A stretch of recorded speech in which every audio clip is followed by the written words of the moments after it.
And welcome back to coverage here at the Magic Online Championship. It is time for the finals. I am happy to bring you coverage here with Patrick Sullivan. I'm Marshall Sutcliffe, and we are underway. Josh Utter-Leyton playing Mardu Vehicles up against Lukas Blohon playing four-color Copycat. We're going to be playing best 2 out of 3 matches here of Magic, and this, of course, is just the first game of the first match. What are you seeing from their opening hands here, Patrick? Well, it looks like Blohon took a quick mulligan on a hand that I think was a no-lander into a functional 6-card hand. No easy path to combo, but land, spells, mana fixing, and a payoff card in Saheeli Rai. Utter-Leyton's hand here feels like about the bottom end of the keepable hands that he can have. This may, in fact, be a mulligan with two lands, a Plains, a Concealed Courtyard, no red mana to pair with the Unlicensed Disintegration, a Gideon, a Walking Ballista, a Fatal Push, which is an underperformer in the matchup, and Aethersphere Harvester. A pretty soft hand here from Utter-Leyton, not an automatic mulligan, and it looks like he kept. He did decide to keep it. This is a tapped game trail here for Lukas Blohon. He's definitely had some issues with those game trails entering the battlefield tap, but looks like he's going to be able to get Servant of the Conduit online here on turn 2. Will Josh just Fatal Push this immediately? Yeah, I mean, his mana is going to be tied up here for a while. He's got to play on turn 2 with the Ballista. Ideally, on turn 3, he can cast the Harvester or something else. That Aether Hub off the top, very nice, as it's the third land, plus a red source of mana. So you want to Fatal Push that threat anyway, and the fact that Utter-Leyton's hand's going to be tied up doing other things makes it a no-brainer. Yeah, and more awkwardness with the game trail here. He's not going to be able to cast the Whirler Virtuoso that he drew for the turn, so he's going to have to settle for a Tune with Ether, and he's going to get that game trail untapped, but unfortunately that means no play for the turn. Yeah, he's playing off curve one way or the other. Right, so passing the turn back with 2 mana available. A Thraben Inspector is the draw step here for Josh Utter-Leyton. He gets to slam in there for 1 damage with his Walking Ballista, and then he has options of casting Thraben Inspector, Aethersphere Harvester, or leaving up his Unlicensed Disintegration. He goes for the most proactive play here, Aethersphere Harvester. Also just a premium with Utter-Leyton's hand having a lot of expensive cards in it to just be as mana efficient as possible. Casting the Harvester here may set him up for a turn 4 down the line, for example, where he casts Thraben Inspector and the Unlicensed Disintegration, or a 5-mana play of Gideon plus the Thraben Inspector. So if it looks close, just tap out. And that certainly is what he's doing here. Plus, he can start applying pressure with that Aethersphere Harvester. The low crew cost really shining here, as you got kind of used to Heart of Kiran with its relatively high crew cost of 3, but Aethersphere Harvester is only 1, so. And I think that's part of the reason that Harvester is in the deck, because Utter-Leyton is playing Walking Ballista instead of Veteran Motorist.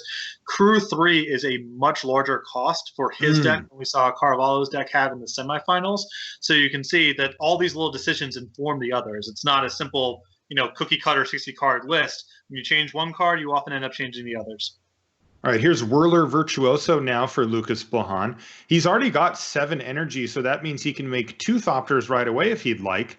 And doesn't really tussle perfectly well with the Aethersphere Harvester, but not a great draw step there for Josh. The 3rd copy of Gideon, Ally of Zendikar. I mean, Gideon's one of the best cards in his deck, but seeing the 3rd one can't make him too happy when really he'd just rather see lands here.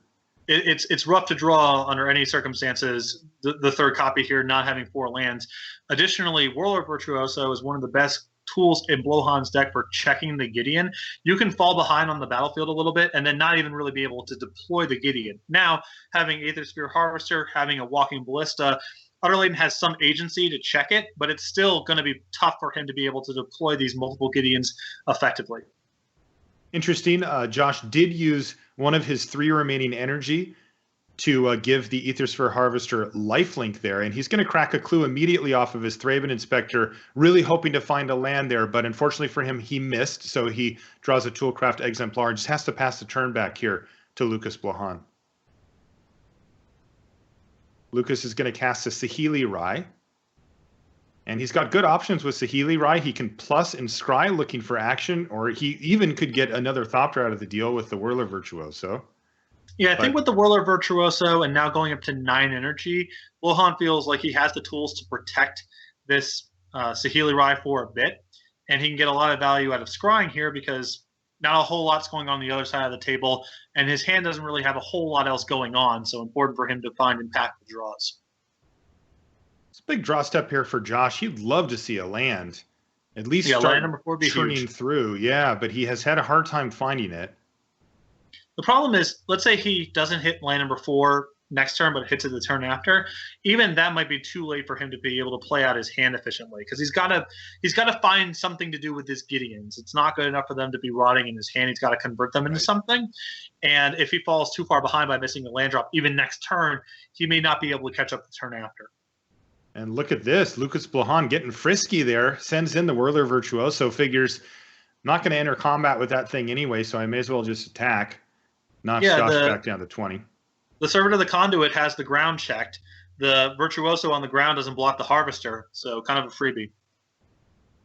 Thraben Inspector is the draw step for Josh. He can run back the same play he did before with playing it and then sacrificing the clue right away with the hopes of finding a land off the top to set up the next turn. But you could just feel it sort of getting a little, the goalpost keeps moving on him here where, this is turn 5. He was hoping to have Gideon down last turn, wasn't able to make that happen. And now he has to hope for a turn 6 Gideon as his best option. In the meantime, Aethersphere Harvester is going to go ahead and hit the red zone, but that is going to prompt Lukas to cash in 3 of his energy to prevent any damage there from the Aethersphere Harvester. And let's see if Josh goes ahead and plays the Thraben Inspector and tries to hit that land drop. He also has the option of leaving up Unlicensed Disintegration for combo protection here. The problem with leaving up Unlicensed Disintegration is Josh is kind of just falling behind on the table here a little bit. He's got to play catch up. Also, Blohon does not have white mana available. Although I guess the Servant of the Conduit changes that. So he does have to be concerned about the combo. Yeah.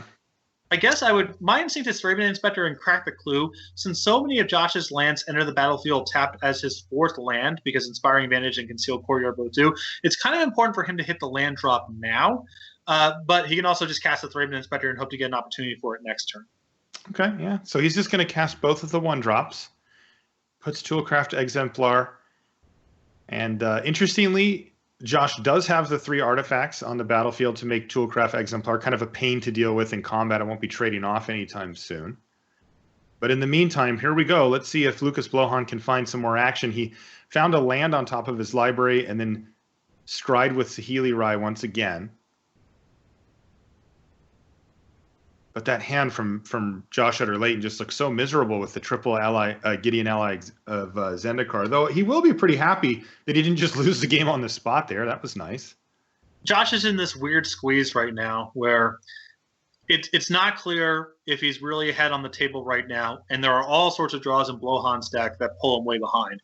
Right. It's also not clear if he's ever really going to get an opportunity to tap out for Gideon, because if he respects the possibility of the combo, putting the shields down can get him killed. So he's got to put enough on the table to be able to win the game straight up based on what's on the battlefield right now as soon as possible, so then he can pivot, leave up interaction, and be able to check the combo. Okay, it looks like the Toolcraft Exemplar is attacking. Of course, if they get the bonus plus the first strike, Lukas is going to use, again, 3 of his energy to make a Thopter and chump block the Aethersphere Harvester. Lukas with nothing relevant in hand here, just another copy of Saheeli Rai.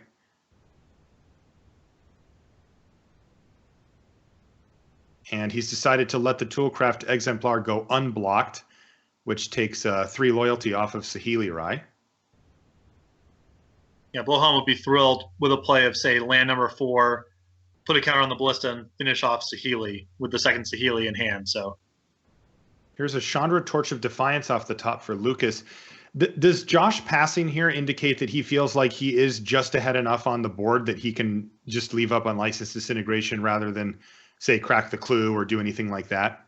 Well, he can kind of sit for 1 turn at least, because the Clue on the battlefield plus the Fatal Push also protects him from the combo, because he can trigger Revolt and then Fatal Push could check a theoretical Felidar Guardian.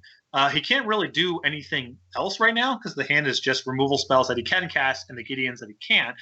If he wants to, he can sack the Clue at the end of the turn and try to find land number 4, but there's no reason to rush into that because the Clue also protects him from the combo this turn. Right, and he's not going to cast Gideon this turn under any circumstances. So I like this play from Josh, biding his time, using his mana. The Fatal Push didn't look super amazing there, but after that description, I kind of like it. It's one of the softer cards in the deck and in this matchup, and is largely a concession to the mirror match. But you can get some spots where, you have a Clue ready to go, and you can trigger Revolt, and the removal spell is much more efficient. Yeah, Josh Utter-Leyton also, of course, has that walking ballista just sort of floating around on the battlefield as well in case any shenanigans were to take place. It looks like we had a little connection issue here, but we're getting our computers back up online. How would you describe this game? Is this a pretty typical way that the game plays out from what you've seen? I mean, you've been covering this matchup quite a bit today. I have. It's a little weird just because Utter-Leyton here with 3 copies of Gideon and not the opportunity to cast them. A lot of it comes down to, can Mardu vehicles pressure the opposing player while keeping the combo off balance? That's a big part of it. The walking ballista that Josh has drawn, very helpful in that regard. The fact that his removal spells are available and lining up the right way, also helpful in that regard.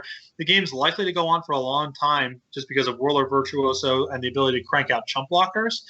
And you kind of have to worry about just losing protracted games in general because draw step to draw step, Blohon's going to be doing better over the long term. But Josh is kind of, obviously he would like to have been hitting his land drops and have a Gideon on time, but he's kind of been doing his thing so far. He's applying some pressure. He's got something going in the air where Copycat's not very effective at blocking. He has some very big draws, and Blohon's not at risk of comboing out. How big of a deal is Chandra Torch of Defiance here? Not a huge deal, as Chandra Torch of Defiance lines up pretty poorly against vehicles that fly and unlicensed disintegration, both of which Utter-Leyton has. It's more an issue right now of how does Utter-Leyton want to manage these resources? How much does he want to, leave back to protect himself against the combo rather than advancing his board? But Chandra in a spot like this is usually good, not great. Look at this. Unlicensed Disintegration on end step is going to take down Whirler Virtuoso, prompting Lukas Blohon to make a Thopter, and we're going to see that damage redirected to Saheeli Rai as well. So a clean 2-for-1 there for Josh Utter-Leyton, and look at that, an untapped land off the top for him as well. Yeah, this is all good stuff.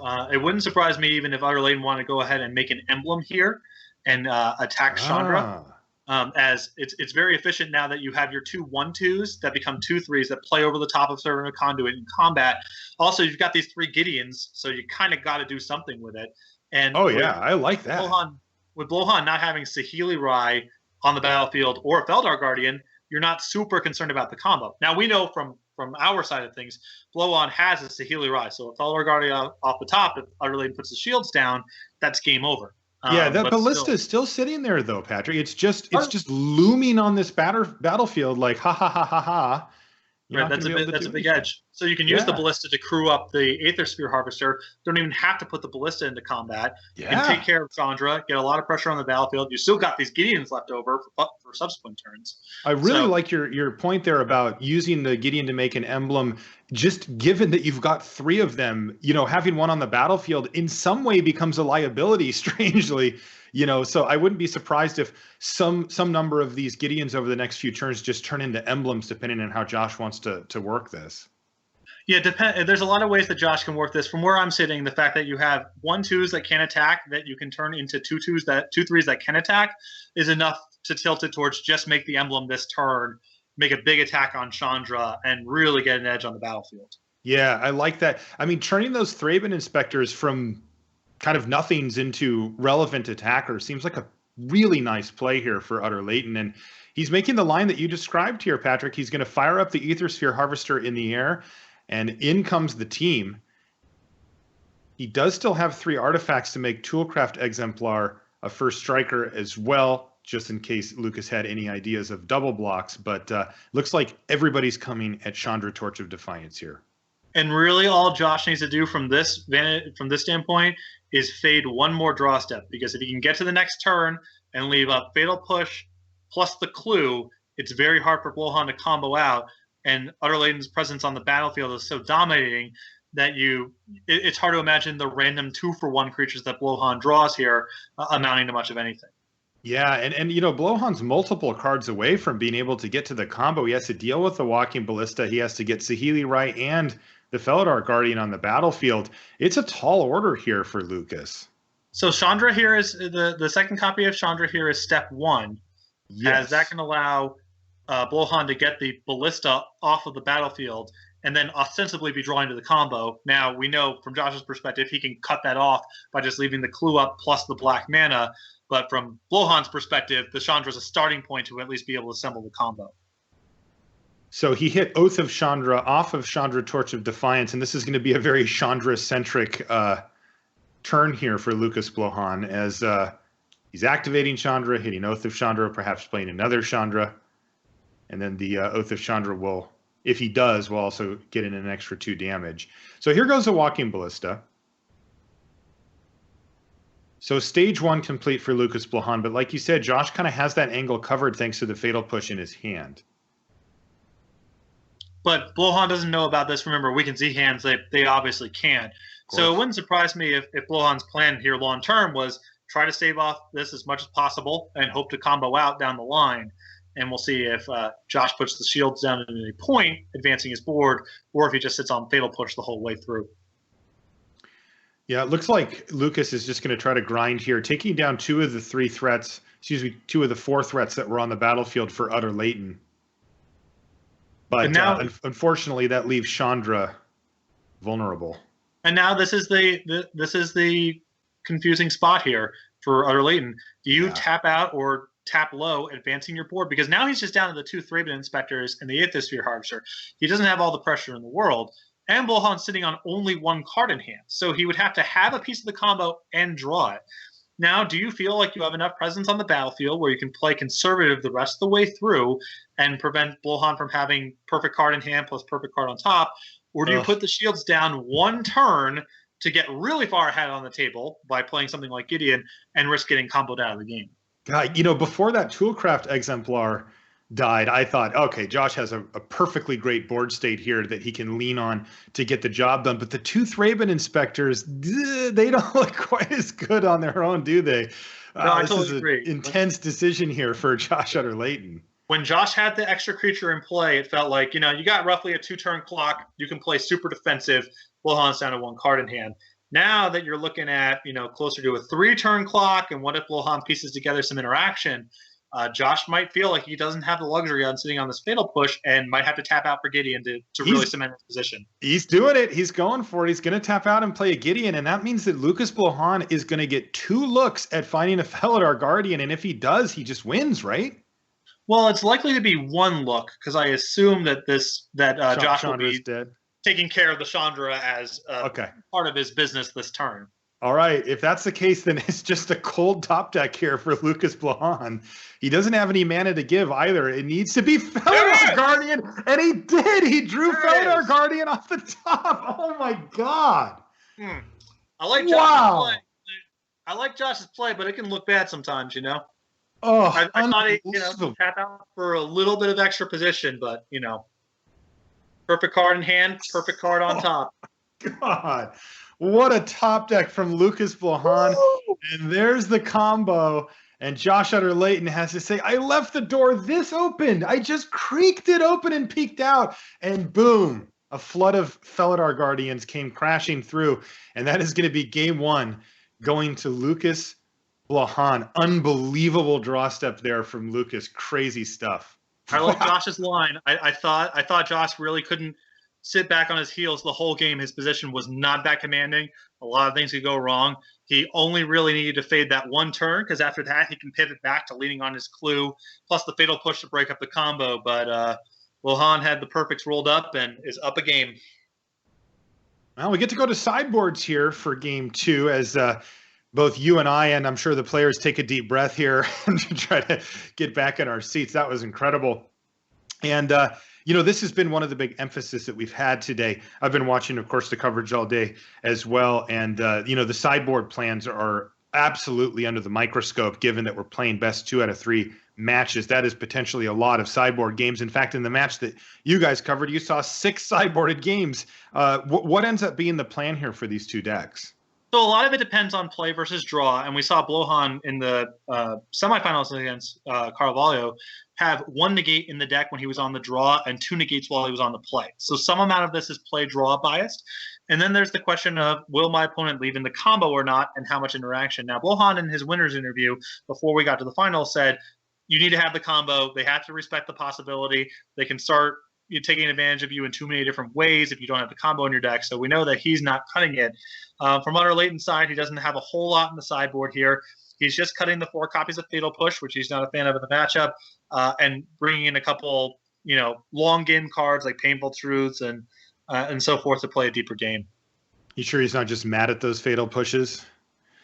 After having Well, stared at that one in his hand, he may have some bitterness. maybe. I mean, it's tough when you get into spots where you have a card, you acknowledge it's not good in the matchup. It looks like you've gotten to a spot where it actually might cement the game, and then you die with it in your hand. Yes. I would be bitter too. Maybe game 3 we'll put them back in. Let's take a look at the opening hands here. Josh Utter-Leyton is going to be on the play here. By the way, yes, Lukas Blohon was on the play in that first game and will be for these matches. There's Oath of Nissa turn 1 from Lukas. He was the number 1 seed coming in.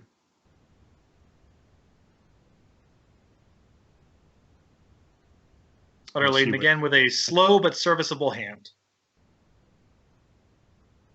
Unfortunately for him, you can see the reactive cards in Blohon's hand here of Release the Gremlins and Natural State line up really well against the curve of some artifacts.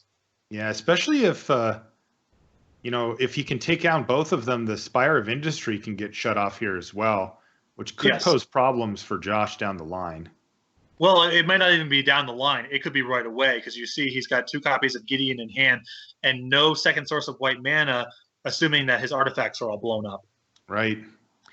So Lukas is going to take some time to develop his mana and sculpt a hand here with a pair of Oath of Nissa and an Attune with Ether before shipping it back to the relatively slow start from Josh here. I mean, he's put a grand total of 1 power on the board here. We've seen, of course, draws from Mardu vehicles where Lukas could easily be taking 4 in this position. So he's going to take a little bit of time here, 7 cards in hand for Lukas to kind of sculpt things out as Josh moves his game plan forward with Ether Sphere Harvester and really hopes that when he untaps, he has one of these artifacts up so he can play Gideon next turn.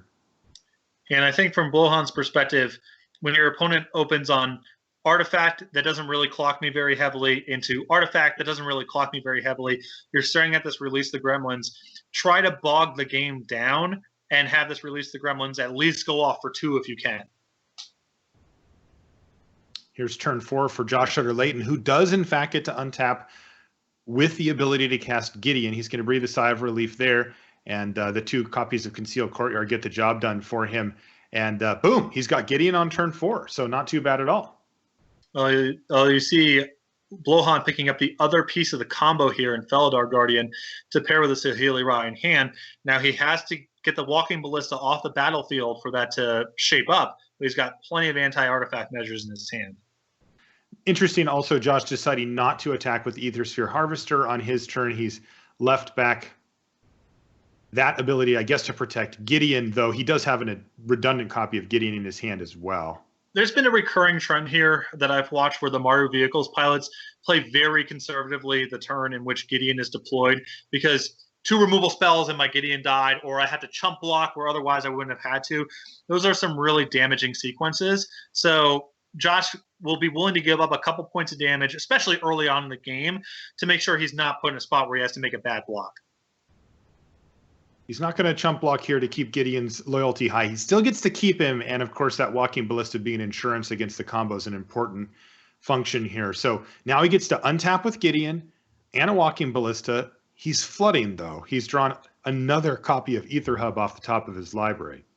Yeah, he can't convert the Gideon into anything useful unless he's willing to play the second one in his hand, which seems like too big of a cost. So he's going to have to sit tight for now. So he's going to make a Knight Ally, ship in there with the Walking Ballista, and pass the turn back. But things are starting to shape up reasonably here from Lukas Blohon's perspective. He has the answer in his hand to the Walking Ballista, and on top of that, he's got the combo pieces in his hand as well. Yeah, this is a really good setup. Now, it's important not to rush here because Utter-Leyton could, have removal spells in his deck. Certainly, he has some interaction for the combo post-board, and you have to get this Walking Ballista off the battlefield anyway to begin with. But it wouldn't surprise me to see, you have access to a play like Felidar Guardian. You could blink out the Oath of Chandra and take care of the Ballista that way, though it's a little painful to do that when you have Rogue Refiner on the battlefield. But in any case, Blohon with a lot of good routes here to play a control game with the combo rolled up if Utter-Leyton should ever put the shields down. Yeah, and that's exactly where Lukas wants to be at a reasonable life total. And he's got, well, I have kind of an unreasonable life total. He's at 17 here and looking good. He's going to deploy Tameo Field Researcher, it looks like. It's very rare that I've watched a game of this matchup where the Saheeli Rai deck just gets run over before the game even starts. Now, sometimes the deck can certainly the Saheeli Rai deck loses sometimes, but the 1, 2, 3, 4 beatdown draw, it's infrequent enough on the vehicle side, and also the Saheeli Rai deck has enough interaction that just isn't the way the games typically play out. All right, so Tamiyo's going to hit the battlefield plus on the 2 creatures of Josh Utter-Leyton, and that's going to trigger Oath of Chandra on end step, which is going to finish off Gideon, a freshly drawn Gideon off the top here for Raptor. Means he's got to play for the turn either way. Oath of Chandra has been putting in work in this deck. It is not just Volcanic Hammer with some extra text. It's been so important in these Planeswalker battles. Absolutely. I've been really impressed by that. Works well with Felidar Guardian. There's a lot going on with that Oath of Chandra in this deck. It's finally found a really good home. Yeah, I think that 2 deal 3 to a creature at sorcery speed is not quite good enough to show up in Constructed, so you've got to be doing something else to get over the line. But playing with a bunch of Planeswalkers and Felidar Guardian is an easy way to get it over the line. Yeah, absolutely. Yeah, the thing's starting to really shape up nicely for Lukas Blohon. Not a great draw from Josh Utter-Leyton. He has been able to deploy multiple Gideons, which is often a key part of his game plan, but he hasn't really been able to back it up with pressure of any reasonable kind. And as a result, he's only been able to get Lukas from 20 to 17, while Lukas has been doing his thing, managing the board, playing Planeswalkers, drawing cards. And I mean, look at the situation here. He's got 4 spells in his hand versus 1 for Josh Utter-Leyton. And Blohon's in a position where, in theory, he could just go release on your Walking Ballista, set up the combo next turn. I think he thinks his position is commanding enough that he can just keep playing this card advantage game for a while. If Utter-Leyton deploys a second artifact, then you might see release to kill the Ballista and something else and get another blocker for his trouble. But he's not just sprinting towards the combo. He doesn't have to do that because he's right now doing just fine managing the game as just a control deck, drawing extra cards and playing the value game. And look at what he's setting up here, Patrick. He's going to attack Gideon with the Rogue Refiner. He assumes Josh isn't interested in blocking with Walking Ballista. Then he can play Saheeli Rai and once again use Oath of Chandra to finish off Gideon. This is looking pretty good for Lukas Blohon here in the first match. I really like the way that Lukas has been playing this game where he's doing a lot of powerful stuff and managing the game without having to expose any of his premium cards to removal. He doesn't have to risk anything right now because he's winning the game just on the table. Here's a Rogue Refiner to keep that train rolling. And now we're going to see Saheeli Rai. And again, Oath of Chandra finishing off Gideon is just consistently hammering at Josh Utter-Leyton's resources. He's going to have his 2 Knight allies down for the count thanks to Tamiyo Field Researcher as well. And yeah, this is pretty rough. Just great management here. I mean, and now we see Utter-Leyton with a Harakiri off the top. If he deploys this, we might see Release the Gremlins coming up next turn. We could see a combo kill. Blohon just doing a great job of managing this game. Yeah, Putting the game on the table while having the combo as backup. I even spoke too soon. Remember, Saheeli Rai gets to finish off Gideon, and the 2 damage actually goes to Josh. So it's just right. Either way, it works. He's just adding it up. Yeah, it's like kind of running up the score here, Lukas Blohon. So this is all with the possibility of just comboing off as well. What's been great with watching Blohon in the semifinals and the finals, you can tell that he's not playing the game's rote. It's not memorization. He's reading and responding to the game on the table that's different every single time. And so there's some spots where he's thinking quite a bit, and you would think, well, he's one of the game's best players. He's obviously been playing this deck a lot. He is not playing by memorization and repetition. He's responding to each board state because they're all quite a bit different.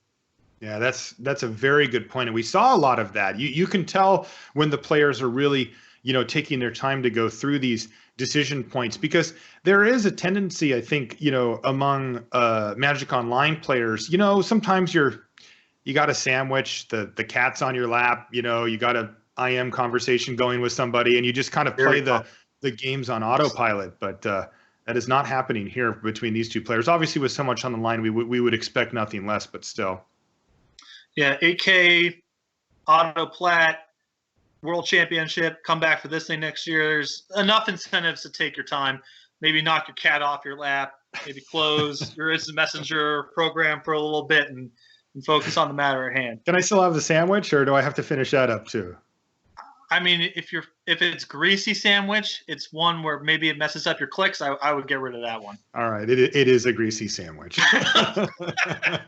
Of course. You got me. All right, Walking Ballista is going to take down the Rogue Refiner here. This is Heart of Kirin hitting the battlefield for Josh Utter-Leyton, and he is just trying to scrap out anything he can, hitting Tamiyo Field Researcher for 1, but with the shields down, let's see, can anything happen here? Is there anything for Lukas to worry about from just comboing off from this point?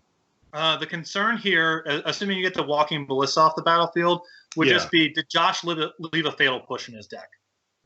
You can be pretty sure that it's not there, but if the last card in his hand is a fatal push, by removing the Walking Ballista, you trigger Revolt, and he can break up the combo. That's unlikely. And again, Blohon's hand's so good, his position's so good, that he probably doesn't have to run any risks here. He's doing quite a good job of managing this game without having to force the combo. So I like this line of play much better. Yeah, he's just going to go for both pieces of both artifacts on the battlefield for Josh Utter-Leyton. And we've seen this consistently from Lukas.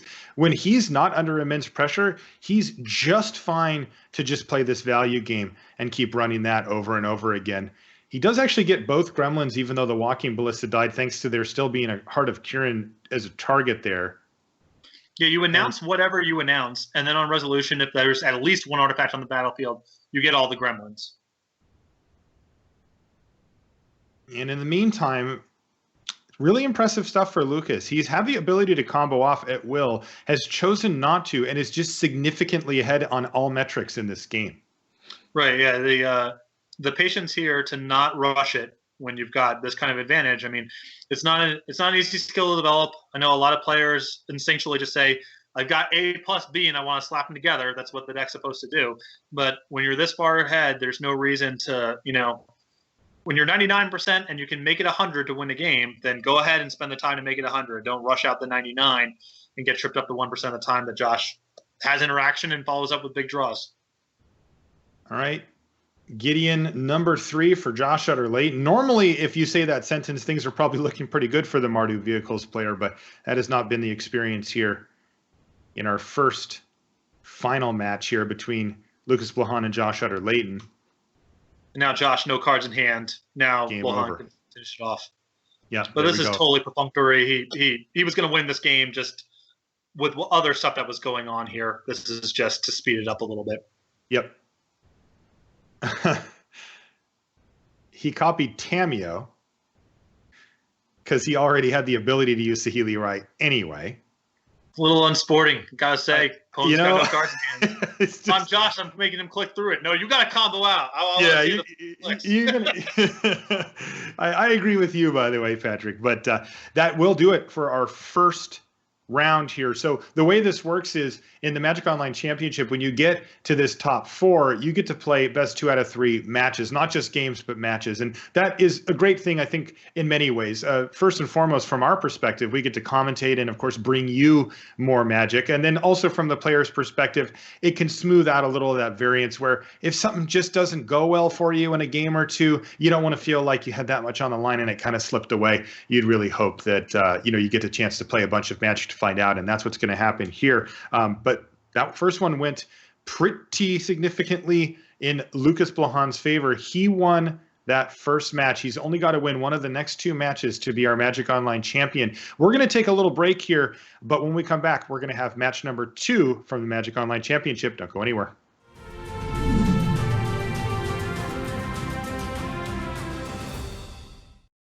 I am Nate Price. I am the community manager for Organized Play and our digital products. And I love to play Magic.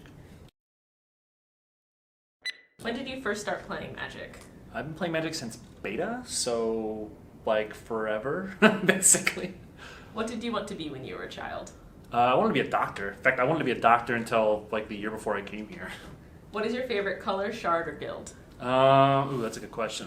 My favorite color is blue because let's be honest, I'm a Magic player. My favorite shard or guild, it's either Simic or Dimir. So maybe Sultai? Say Sultai. What is your favorite 90s jam? Oh man, my favorite '90s jam. Can it be Quad City DJs? The theme song from Space Jam, actually. Okay. Let's do this. Pump up the jam. How do you define success and how do you measure it? I define success as improvement, basically. It's doing better at something than you did previously. I'm big on iteration. And so I guess as long as you are doing something better than you were doing it yesterday, you are a success. What is your proudest moment playing Magic? My proudest moment playing Magic, probably beating Shuhei Nakamura in a random draft that happened before day one of a World Championship. What were you like in high school? Terrible. Just the worst. What is your guilty pleasure food? Guilty pleasure food. I mean, is there any such thing as a real guilty pleasure food? I mean, every food that I like is good. So whether you like it or not doesn't matter to me. Let's see. Gosh, I don't know. Like, I can't think of anything that's just weird that I like. Like, I'm not Jacob Van Lunen who loves canned tuna for some reason. We'll say that. And what is something that's true that almost no one agrees with you on? Oh my. Something that's true that almost nobody agrees with me on.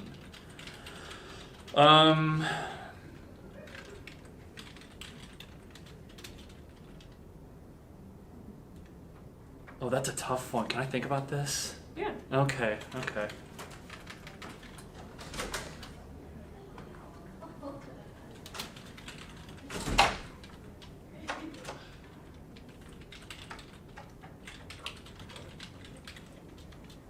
I can give you something that I have believed fervently that I was then vindicated for. Is that good enough for this? Good enough. All right. There was a period in time when I used to vouch for Seth Manfield just being an insanely good Magic player at all times. Like, routinely wanted to feature him at every Grand Prix that I was at. And I kept getting made fun of by the other coverage writers because I would try really hard to just shoehorn him in places. And then he just goes and wins the World Championship one year. And I immediately pointed back to all the points in coverage where I tried to actually get him in there. And no one second-guessed me after that. All right. Thank you very much. Mm-hmm.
And welcome back to coverage of the Magic Online Championship. I'm Marshall Sutcliffe with Patrick Sullivan here in the booth. We've got one match in the books. It went to Lukas Blohon, which brings us to our next match. Now, we mentioned at the beginning, Patrick, that Lukas was going to be first to go based on seeding. How does it work after the first match?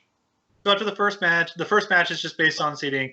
The second and, if necessary, third match, whoever lost the previous match has the play-draw decision for game one. So that's going to be on Josh's side. Okay, so it's similar to how it goes on a game-by-game basis in a normal match. Right, exactly. Instead of randomizing the first match, we give it to higher seed, and then past that, it's the loser of the previous match gets to go first. Okay, it sounds like they're ready to go. Let's head down for match number 2 from the finals here from the Magic Online Championship.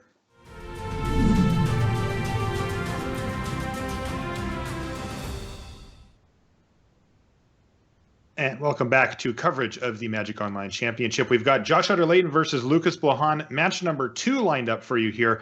Lukas, he won match number 1. That means that either of the next 2 matches go to him, and he gets this massive first place prize that includes $25,000 It includes platinum status for a year, an invite back to this tournament next year, and an invite to, yes, the Magic World Championship as well. And Josh has his work cut out for him. He is going to have to pick up 2 match wins in a row against a tough player, Lukas Blohon, playing a close matchup if he is going to be our Magic Online champion. A good start here from Josh, though, Patrick. He's got Heart of Kiran on turn 2.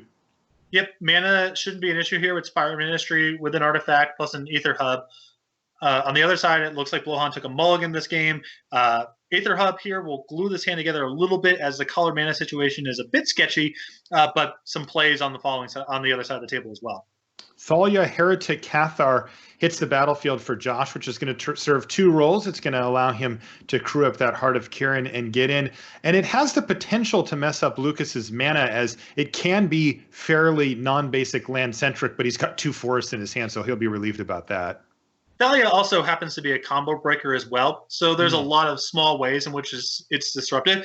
It also brawls pretty well. 3 power plus First Strike is a way of attacking through things like Roller Virtuoso and Rogue Refiner. So it's very rare that the card just wins the game on its own. There's so much removal and other things going on, but it's a nice piece of the puzzle. Yeah, it seems really good, actually. When you put it on a laundry list form like that, I'm kind of like, wow. Good thing she's legendary. They'd probably be running a bunch of those. Now it's a question for Lukas Blohon and what he wants to do for this turn. He can play a Rogue Refiner or a Whirler Virtuoso. He also has an Oath of Chandra that he could run out there, or even a Servant of the Conduit if he wants. Yep. I like playing Rogue Refiner on this turn because things are not so dire that you have to cast removal spell straight away. And I want to get into a position where I can cast 2 spells in one turn, be that Servant of the Conduit plus Oath of Chandra on turn 4, or Whirler Virtuoso plus one of the 2s on turn 5. Plus a card's a card. Yeah, card's a card is a... Card's a card. That's what you had me at that.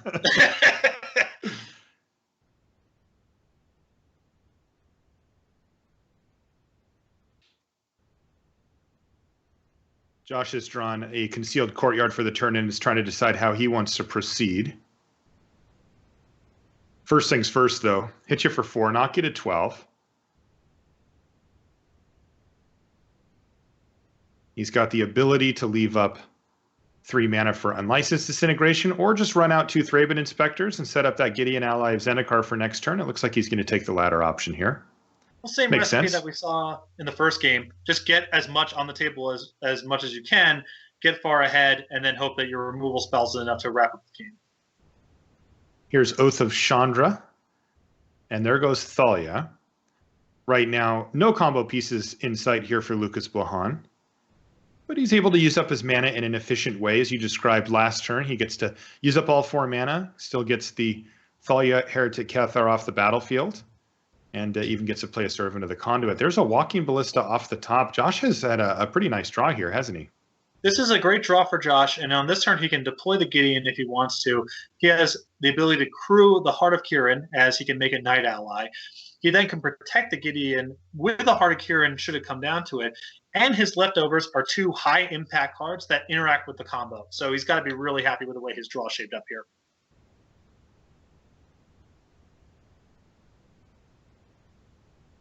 Josh Utter-Leyton, he bears the burden of having quite a bit of work to do, but we have seen draws from the Mardu Vehicles deck that simply overwhelm this 4-color deck in the early stages. This hasn't quite been one of them, but it has been a potent draw, and Josh certainly feels like he has the tools needed to get the job done here. Although I guess the risk here from Josh's side and why he's tanking on a seemingly simple play is if Blohon has an untapped land and the combo next turn, Josh dies. You're right. So even though my initial instinct was, yeah, obviously slam Gideon and then untap with this awesome shield. How can you lose? There is a very easy way he can lose. Yeah, Blohon's hand now, of course, doesn't cooperate. He has an untapped land, but no pieces of the combo. But Josh doesn't know that. Yeah, I mean, and Josh did have a reasonable alternate line of playing a Walking Ballista, using up all of his mana. He could still crew his Heart of Kiran, but have the Walking Ballista sitting on the battlefield to mess that up. But he decided that was too conservative. You know, we saw him run out a Gideon last turn where it was unlikely that Lukas was going to be able to kill him. As it turns out, Lukas did kill him last match under that circumstance. But Josh still recognizing the right play is the right play, and just to play the Gideon ally of Zendikar to put him way ahead on board now. Yep. Here comes Whirler Virtuoso number 1 for Lukas. Really has become one of the premium speed bumps in the format. There's Whirler Virtuoso number 2 as well. Yeah, it's nice for this deck to have, you get into spots where you have a lot of energy that really isn't that much of a payout, and Harness Lightning doesn't really scale all the way up because at a certain point it's just terminate. It's nice to have something like Whirler Virtuoso where if your game happens to go really deep, you have a high value payoff for all of your leftover energy. All right, let's see what Josh wants to do for this turn. He still has the Walking Ballista in hand. He's drawn a land, and of course the Unlicensed Disintegration as well. He does have the ability to leave up both if he wants to issue one of the counters on the Walking Ballista. But he's just going to go for it. Yeah, from Josh's perspective, he's got this Walking Ballista represents enough cover from the combo next turn that he can afford to be mana efficient this turn. Then after that, he can pivot and play an instant speed game of Unlicensed Disintegration is up, and if you don't ask me to do anything with my mana, I've got Walking Ballista, I've got clues, plenty of things to do. So all he needs to do is kind of invest one more turn on his main phase, and then from there he can play the rest of the game at instant speed. Yeah, he can get in a mighty attack here as well. Heart of Kiran's going to knock Lukas Blohon down to 4 if he doesn't make a Thopter to block, and on the ground, Gideon's hitting for 5 as well. So this is really forcing Lukas Blohon to react to him. And also look at Josh being pretty proactive here, using his Walking Ballista to kill one of the Thopters. He's reticent to use that last Walking Ballista counter, though, just in case. So he is going to let that Thopter block the Heart of Kiran. And that is going to buy Lukas Blohon another turn here, potentially. Another Whirler Virtuoso off the top for Lukas. Yeah, I like Josh's angle there of apply as much pressure as I can without needlessly exposing myself to risk. As long as he's got the one Walking Ballista in play, he's covered. He can try to leverage the beatdown as much as possible and have that as leftovers. And if he gets out of this turn, then he untaps with Unlicensed Disintegration, and the game's about wrapped up. That's right. Another land off the top for Josh, but he has the tools ready. And he actually can just kill him here, right? He can use the Unlicensed Disintegration on a Thopter, knocking him down to 5. If he takes the 4 from the Heart of Kiran, then he can use the Walking Ballista to finish off Blohon. He could still respect the possibility for some instant speed interaction. And if, he's in the spot where if Blohon's hand is bad, Josh wins the next turn for sure anyway. Mm-hmm. So if there's any sequence of what if he has Harness Lightning here and then untaps and draws X, Y, and Z, Josh can cover himself from having to worry about that scenario because his position is so good. Yeah, it does get interesting with the energy interactions here as well, because if Lukas wants to make a Thopter to block, which he does, and he also wants to represent Harness Lightning for 4, it gets kind of tricky because his red source currently is a Servant of the Conduit, and he would have 4 energy only. He'd have to use 1 to cast the Harness Lightning. He couldn't actually kill the Heart of Kiran. Like, these little details start to pop up. He could just cast it. In theory, he could just cast a Harness Lightning straight away. He wouldn't have to make a Thopter first. Yes, so he could do one or the other. Yeah. But now that he's made this, so this is a situation where Josh can recognize that. But it looks like he's just going to go ahead and, like you said, look, if Lukas doesn't have anything going on now, he's just going to end up killing him in a turn anyway. Right. It's still, maybe he's still bluffing something or other on that attack. Whatever. If he's got nothing going on, you can play one more turn. There's nothing to worry about.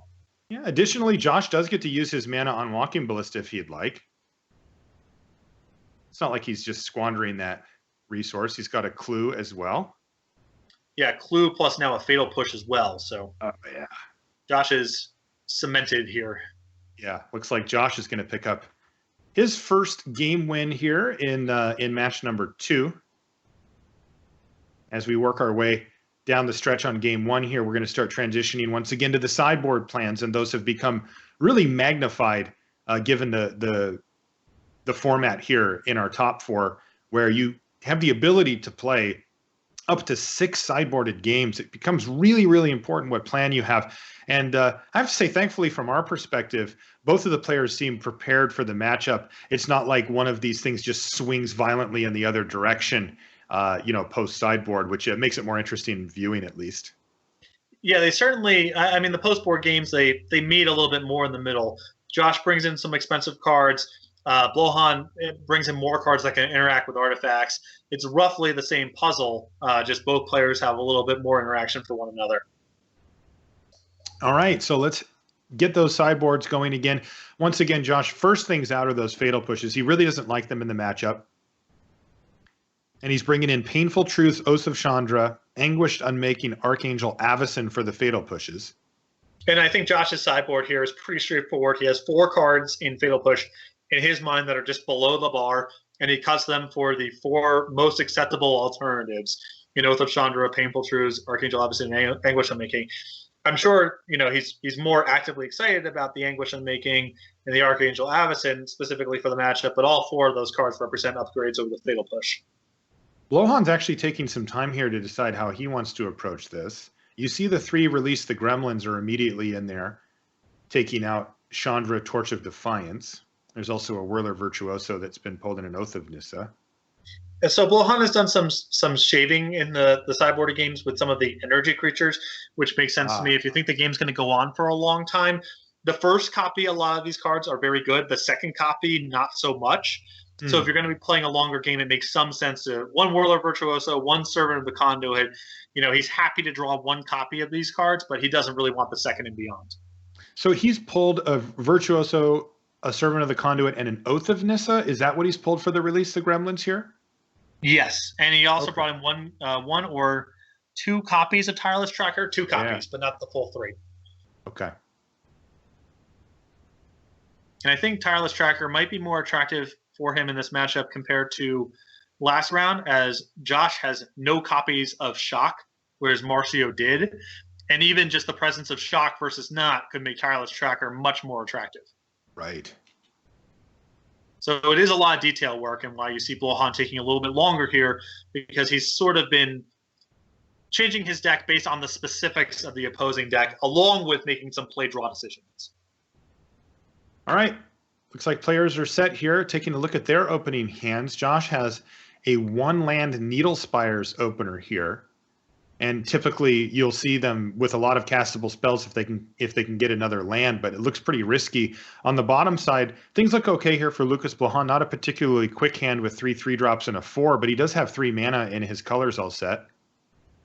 Yeah, I think this is a tough hand for Josh to keep. Now, he is on the draw with a lot of 2s, so that's a way you can talk yourself into keeping this hand. But the hand has enough 3s and no black mana to pair with some of these cards that I would err towards mulliganing, and it looks like Josh did the same. He did, yeah. He's got a double Concealed Courtyard and a Scrap Heap Scrounger into a Thalia and a Gideon if he can get his land drops lined up. That could get the job done.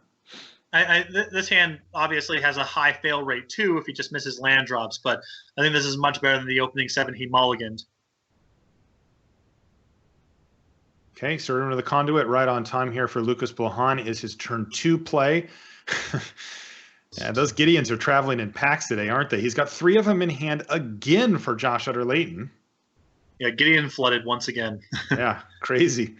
And other side of the battlefield, now Lukas Blohon has to make a decision on how he wants to proceed. It looks pretty obvious here. He's got an Attune with Ether to keep his mana flowing, and then he can use his Servant of the Conduit for mana to cast his Rogue Refiner. Yeah, I think the question was just, what land does he want to dial up here? What is going on here, Patrick? 4? Yeah. Quads? It's the full. We got all of them. That's all. There ain't no more. There's a Thalia Heretic Cathar. The good news for Josh Utter-Leyton is that the 2 pairs of Release the Gremlins in hand from Lukas don't have any great targets, just the Scrap Heap Scrounger. The bad news for him is that he's somehow just fallen behind on board. The bad news for him is his hand. His hand and his cards hand is really horrific. Oh, that's the bad news. Oh, he found an immediate replacement Thalia Heretic Cathar. I mean, this is not a bad board for a 3-power first striker, but you still can't feel great about the rest of your hand in this spot. No. Felidar Guardian is going to repeat what we saw last turn, which is Oath of Chandra killing Thalia Heretic Cathar. And now at this point, it's Blohon is so far ahead on the board that these Gideons, you can't make a knight and get to the next turn before we even talk about the Release the Gremlins that are in Blohon's hand. Well, Josh at least hit an untapped land here, so he can start to play Gideons, but like you said, they don't look very good. he can't. He's not really in a position to protect these Gideons. So this is going to be a tough way to do it. Well, he has no choice. Runs it out, makes a knight, passes to turn back. And another Rogue Refiner for Lukas Blohon. He's just valuing out here. Here's the Oath of Nissa off the top to keep it rolling. And it just feels like every card that Lukas plays replaces itself or nets him another card worth of value. 2 Rogue Refiners, a Felidar Guardian that blinked. And he just keeps rolling on here. And once again, you said it, Patrick. It looks like Josh just is not in a position to play defense. And Lukas Blohon is just going to jam with his 3 non-summoning set creatures here. Yeah, I mean, the Gideon amounts to kill a 3/2 and kill a 2/2 and gain 5. Not what you have in mind with that card. Yeah, he's got a lot more where that came from as well. What are the types of cards that Josh wants to see now? You normally think of Gideon as being kind of their top end, their best play. But as we've proven here on this board state, Gideon doesn't look super great. Is there anything in his deck that he actually wants to see off the top at this point? It's really tough because he can't really cast Archangel Avacyn. He doesn't have 5 mana. His Painful Truth he can't really cast because he can't take that much damage and then also make plays. A lot of his other cards are lower impact 1-for-1s, removal spells that don't really catch him up here. And any card that he draws is his whole turn because he either casts Gideon or he casts whatever spell he draws. It makes it really tough. Yeah, this just looks like a really tough spot here for Josh. And of course, knowing what we know, cards like this, Heart of Kirin, don't do much work here either, as Release the Gremlins ×2 in hand for Lukas Blohon is just waiting in the wings. So, right, and now that Oath of Nissa showed us a Healy Ride. So Blohon has the kill on the table. So Josh now gets the decision of tap out to Gideon and die on the table, or keep up appearances by saying go, I guess, and losing to the creatures on the battlefield. It's a really tough squeeze. He's going to play a Heart of Kirin.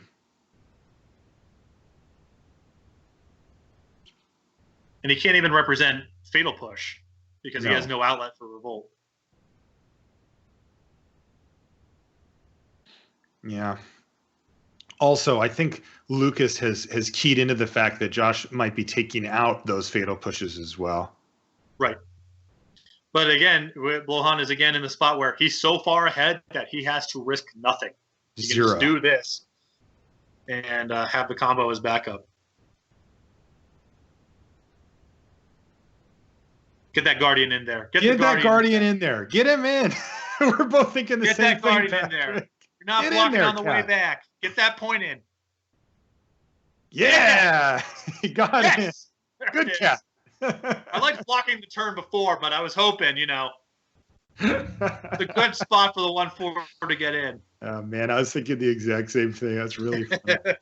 All right, Scrap Heap Scrounger comes back, but this one's academic at this point. Josh Utter-Leyton simply too far behind, not able to deploy enough threats, and drawing 4 copies of Gideon Ally Zendikar. It just did not come together for him this game. And that means that in a turn here, Lukas is going to even things up and force a Game 3 here in the second match. And that could be the one that decides who our Magic Online champion is if Lukas were to win it.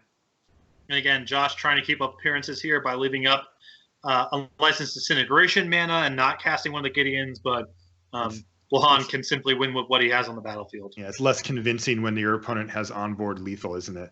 All right, that's going to do it for game number 2, and we're going to go back once again to consulting our sideboards, and we've got a very big game coming up between these two players, because if Josh cannot find a way to win this next game, the tournament's over. Lukas Blohon will be your Magic Online champion, taking home the $25,000, the invites to both this tournament again next year, the Magic World Champion, and locking up platinum over the course of a 3-day weekend here. If he can do that, it's done. If Josh wins this, he could force a third and deciding match. Best 2 out of 3 once again. And again, Blohon making a swap here that's just informed by play draw. Tireless Tracker is a little harder to get going when he's on the draw. In the market for more defense, you see him go back to the 4th copy of Whirler Virtuoso. And from Josh's side, it's the same deal. He's got 4 Fatal Pushes he doesn't want. He's got 4 cards in his sideboard that are over the bar of acceptable. And that's the swap he makes. Now, Josh does get once again to be on the play here, and I'm assuming that's a real big deal here, is it not? It does matter, though. Post board, the games become more of a soupy mid-range removal and having the right pieces kind of game. But the die roll definitely matters because, from Josh's side, at least, his ability to get Gideon onto the battlefield ahead, or from Blohon's side, being able to place Saheeli Rai and protect it, those are important things. And it's much easier to protect your planeswalkers when you're on the play, typically, than when you're on the draw. All right, take a look at Josh Utter-Leyton's opening hand here, Patrick. How does it look from your perspective? I mean, this is, in theory, a good beatdown draw, and I would imagine Josh is going to keep. But this is the type of hand that crumbles really easily to removal plus value. I think that Josh can't mulligan that hand. It's the colored man is right. He's got some high impact cards, some defense for the matchup. But this hand can go south real fast if Blohon has something like Oath of Chandra and Felidar Guardian to reset it. All right, here's Toolcraft Exemplar into Walking Ballista. Like you said, this is a solid little 1-2 punch. Josh gets to attack for 3 damage, but things are going to get shaky right off the bat with Oath of Chandra here to kind of break up the party. Yeah, Josh's hand looks like it looks like a good hand, and with the colored mana being the way that it is, I don't think you can mulligan. But we very rarely see Mardu vehicles in this matchup, particularly post board, just go 1, 2, 3, 4, run you over. That's the end of the game. There's too much interaction, too much blocking. And so these land heavy hands that don't have a lot of payoffs, that are a little bit on the super reactive side, they can turn bad very quickly. Yeah, and Josh's first draw step being a land, also bad news. Yeah, this could definitely be a quick one here if Josh can't find some action over the course of the next few turns. His initial push has been thwarted. He does not have any reasonable pressure going on Lukas Blohon, and he needs help off the top of his library, and he needs it soon. Yeah, he really needs a threat card here. Curious to see which of the options Lukas kills here. If he kills the Walking Ballista and there's no artifact, then the Toolcraft Exemplar is effectively gone. If he kills the Toolcraft Exemplar, he leaves Josh with an awkward Walking Ballista, but it is still a Walking Ballista that has the ability to mess with the combo. Ooh, how about Painful Truths off the top? Wow. That's a big draw. I was going to say you needed a threat card, but that might have been the best in the 60 right there. He's only got the 1. And look at this. He finds Heart of Kiran, Archangel Avacyn, and Unlicensed Disintegration. We got a game here, kiddos. Let's put on our seatbelts. This one could get interesting. That was great. Great draw there. And all 3 of those cards you get gas, too. Heart of Kiran, Archangel Avacyn, Unlicensed Disintegration, among the best cards in the matchup. Yeah, he's just going to need to find one more creature, a 3-powered creature of some sort to really get that Heart of Kiran rolling. And he can lean back on the Archangel Avacyn and the pair of Unlicensed Disintegration. I know that there's multiple people who consider Unlicensed Disintegration one of, if not the best cards in Standard, full stop. Where do you stand on that, Patrick? I'm also on that wavelength. I think the card's awesome. Murder to me is a card that probably should be played more than it currently is. And RB is probably easier to cast than BB, given the mana basis of the format, and the fact that it's just so powerful on rate if you have artifacts and it interacts with planeswalkers. I couldn't imagine being drawn to playing this style of deck if there wasn't a payoff like Unlicensed Disintegration. Okay, so the draw step there for Josh was a Thraben Inspector. Not quite enough to get Heart of Kiran rolling, but it's a step in the right direction from him as well. In the meantime, kind of interesting, looking at the life totals here, Josh is down to 14. He is somehow behind in the damage race here thanks to Oath of Chandra there. Painful Truths did a little work too. Mm-hmm. Josh can't just blame Blohon for that state of affairs right now. He did a little work himself. That's true. So Thraben Inspector, he doesn't cast anything yet. First things first, attack. And Josh is playing for the longer game here. He attacks Saheeli Rai. Thraben Inspector and Heart of Kiran are the cards he's going to deploy this turn. No targets for Unlicensed Disintegration there for Josh, so he's just going to go ahead and use up as much of his mana as possible. But he does have the untapped land next turn to be able to leave up Archangel Avacyn or combination of cards like Unlicensed Disintegration and sacrifice a clue token. Things like that are going to be available to him. A very powerful options for Josh Utter-Leyton next turn. And this is one of the better setups that you can have from the Mardu vehicle side of things, is Archangel Avacyn or some other very large flyer backed up by a variety of removal spells. It really isn't too much in the Saheeli Rai list that can touch Avacyn besides the copies of Harness Lighting, which are often taxed doing other things. And if you're clocking with Avacyn, backed up by Unlicensed Disintegration, also keep in mind the fact that Utter-Leyton has this Walking Ballista in play, so at the moment's notice, he can sacrifice the Ballista and flip Archangel Avacyn should Blohon's battlefield get to the spot where that's appropriate. Interesting as well here, Patrick, is that the fact that that Walking Ballista is the creature that Lukas decided to leave on the battlefield meant that if he had drawn the combo here, it wouldn't be good.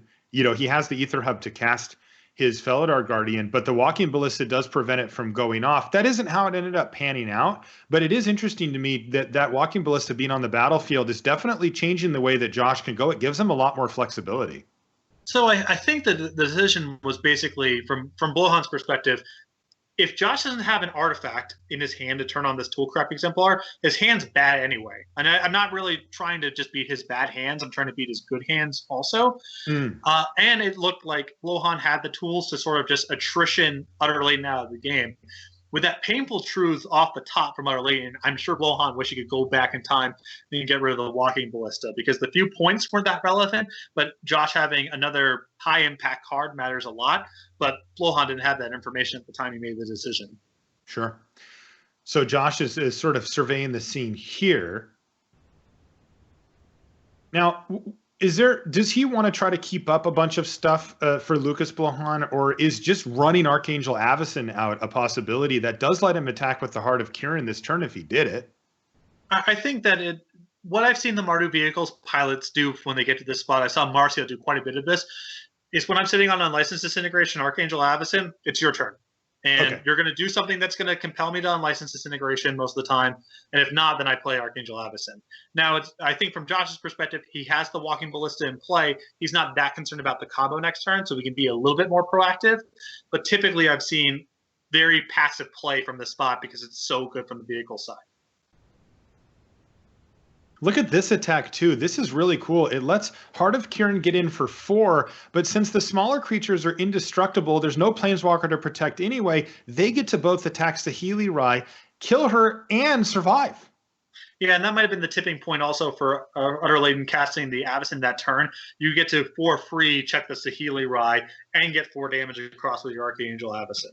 Yeah, that was sweet. That was a really nice turn for Josh Utter-Leyton. This is game 3 of the second match, and Josh is the one who's up against it. Lukas Blohon, if he were to take this game, would win the tournament on the spot. Josh is the one who really needs plays like this to go right for him so that he can advance to that last match and try to win this tournament. And I thought the door was shutting on Josh here. Kept an opening 7 that was definitely a keepable hand, but could go south badly. First draw step.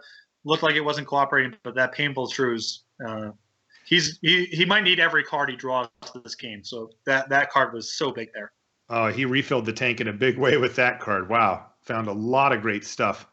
And he has been able to leverage it to put himself in a favorable position against a draw that doesn't look super amazing here from Lukas Blohon. I mean, he's got a bunch of castable spells, but nothing really moving forward for him as far as dealing with Josh Utter-Leyton's board. You can see he's just kind of got a bunch of creatures in hand. He does have the combo, but as we described a couple of minutes ago, that Walking Ballista is really keeping it in check in any case. Yeah, I think that, from Blohon's side of the table, well, what's my path to win this game? It involves getting rid of the Walking Ballista and then comboing out. Seems like the most likely path. That's going to be very complicated as you see Utter-Leyton sitting on 2 copies of Unlicensed Disintegration in hand. This got interesting now. He played Saheeli Rai and copied the Rogue Refiner. He did find an Harness Lightning with that, which has to be what he wanted to see. And he actually has an attack lined up for 6 with Josh at 11 if he'd like to do that as well. This is getting kind of interesting. He's just going to attack with one of them. What Blohon would like to do ideally is lean this game in such a way where Josh feels compelled to sacrifice the Walking Ballista to flip over Avacyn to manage the damage race and manage the battlefield, and then you tag Avacyn with the Harness Lighting. He wrote Marcio the same way in the semifinals, and with his position being a little bit bad here, it wouldn't surprise me if he thought that was his best line. either set up the game that way or have Josh tap his shields low doing other things. You harness lightning the walking ballista, untap and combo out and win the game that way. So Blohon's behind, but there's a couple different routes here for him to get tricky. This is getting really cool. Josh is down to 6. And remember that Oath of Chandra also hit Josh on that end set thanks to Saheeli Rai hitting the battlefield. Also keep in mind that Blohon here is sitting at 9 energy with a Whirler Virtuoso in his hand too, with Josh at 6. So that's another way for him to pivot the game potentially, is if Josh gets low enough, play Whirler Virtuoso, defend myself for a turn, go wide with a bunch of Thopters, and finish it off that way. So there's no clear path for Blohon to win this game right now, but there's a lot of ways for Josh to get tripped up. Josh has a unlicensed disintegration lined up here, which is interesting. This lets him take care of the only blocker on the battlefield and also kill Saheeli Rai. Because, one of the other lines, of course, for Lukas Blohon is just to use Harness Lightning on the Walking Ballista and then just try to combo off the following turn. But this is going to take that. Oh, I spoke too soon. He redirected that damage at Lukas. Does he have lethal here?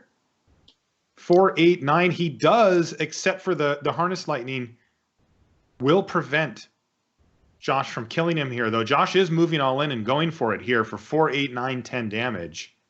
Yeah, this is gonna necessitate the Harness Lightning, and at this point, I have to imagine that it's on the Archangel Avacyn. Yeah, because you can't allow that to flip by killing anything else. That's right. Yeah, that would leave Lukas Blohon dead, because if it transforms, it's going to deal 3 damage to him, and he's currently scheduled to take 6 minimum, which would drop him to that lethal 3 range right there. Ooh, this has been a good one. Everybody in, but Lukas, again, did hit that Harness Lightning, so Archangel Avacyn's going to die.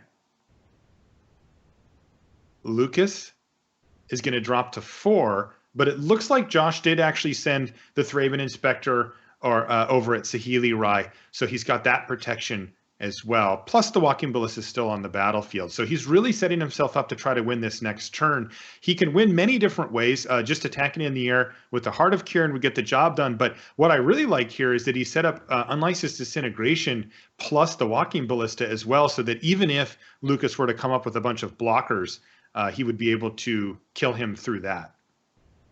Right, not critical for Josh to get that extra point of damage when he has 4 rolled up, assuming that, if you're expecting the line to be for Blohon to use a removal spell on your Archangel Avacyn, and you get the Saheeli Rai off the battlefield, which could be insurance against Blohon, cobbling together some way to get rid of your Walking Ballista and kill you in the same turn.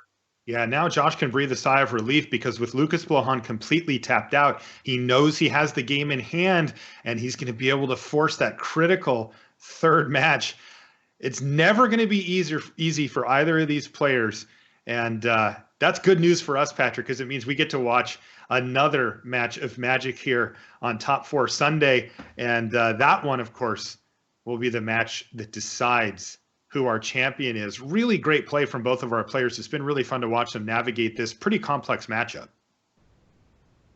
We watched. I've watched now. The semifinals on both sides and this. And if you're asking for some how do you play the matchup or what matters, just different from game to game. All these games have a very different texture to them, depending on the particular cards in each of their decks. The 59th and 60th cards, and then the specifics of what's happening inside the game at any given moment. Yeah, for sure. And I mean, this matchup it's a lot more complicated than you'd think.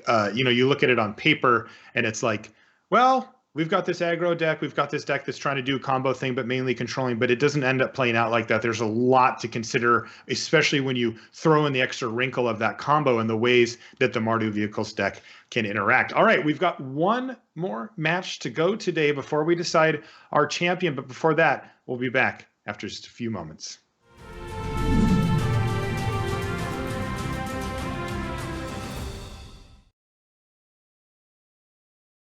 Do I have to say my real age out loud, like the actual number?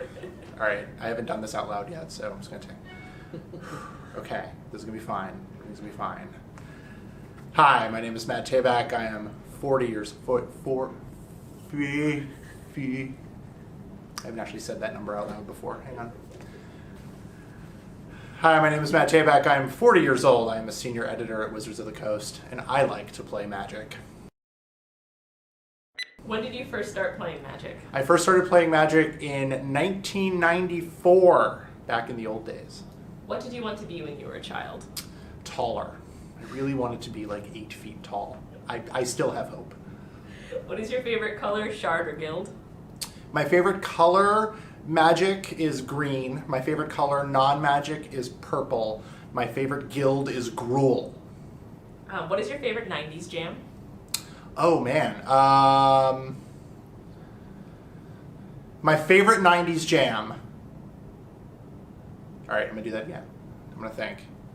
90s jam, that's a good one. All right. My favorite 90s jam, which I listen to this day, thanks to Pandora, is Snow, Informer. A licky boom boom down. How do you define success and how do you measure it? I define success by the amount of fun you have during the day. I measure it in the internationally recognized measurement for fun, millinagles. What is your proudest moment playing Magic? Proudest moment playing Magic was when I finally made my one solo pro tour back in 1824. What were you like in high school? In high school, I was this weird combination of geeky and 6'6", so on the basketball team, and I had friends on both sides of the aisle. It was weird. What is your guilty pleasure food? My guilty pleasure food, I find no guilt in eating any and all food. I didn't, come on now. Probably peanut M&Ms? That's a good one. Peanut M&Ms. All right, and what is something that's true that almost no one agrees with you on? Something that is true that no one agrees with me on is a taco is in fact a sandwich. All right, thank you.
Welcome back to coverage here at the Magic Online Championship. Marshall Sutcliffe with Patrick Sullivan. And it, of course, all came down to this. We've got one more match of Magic to bring you. This is 4-color Copycat in the hands of Lukas Blohon. He's playing against Josh Utter-Leyton with Mardu vehicles. They have evened things up. That was Josh kind of scrapping his way back into it in game 3, thanks to very nice Painful Truths. And now we have one match that's going to decide our Magic Online champion. The difference between first and second place is significant. $17,000 for second is a great prize, and I'm sure that nobody would be happy to be sad to walk away with that. But first place has $25,000, and on top of invites to the Magic Online Championship next year, the Magic World Championship next year, and platinum status for the year. So rest assured, these players are both playing for a heck of a lot on the line here, Patrick. As we wind our way down, it's time for them to take a deep breath and get themselves centered, because they've got a lot on the line for one match of Magic.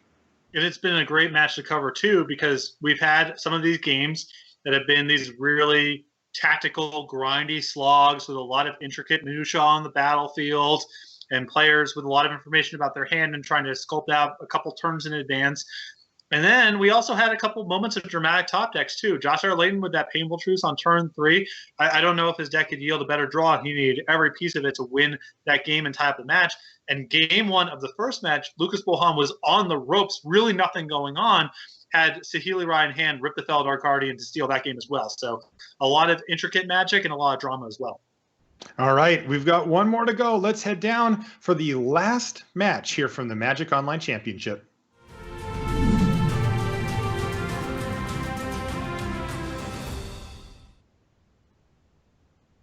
And welcome back to coverage here at the Magic Online Championship. I'm Marshall Sutcliffe, and I'm pleased to welcome Patrick Sullivan to the broadcast with me here. We've got match 3. We played best 2 out of 3 matches here in our top 4, and boy, is this going to be a good one. Lukas Blohon versus Josh Utter-Leyton, 2 of our better players in the field facing off, and it's all going to come down to this. The winner of this match is going to walk away as our Magic Online Championship, and the loser's going to have to settle for that $17,000 second place prize. What do their hands look like, Patrick? I see that Josh has a mulligan to 6, it seems.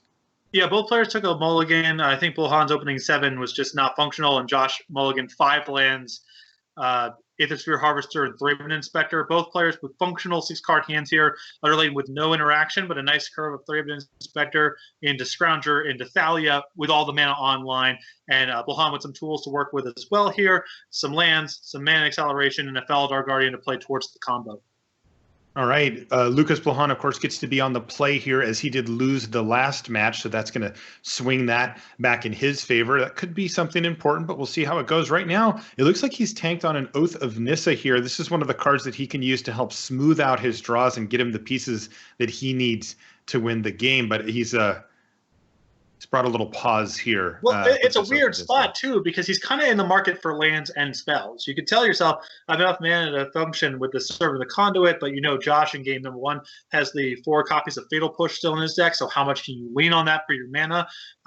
Even if he's just looking at a land and a spell, this is complicated from Blohon's side.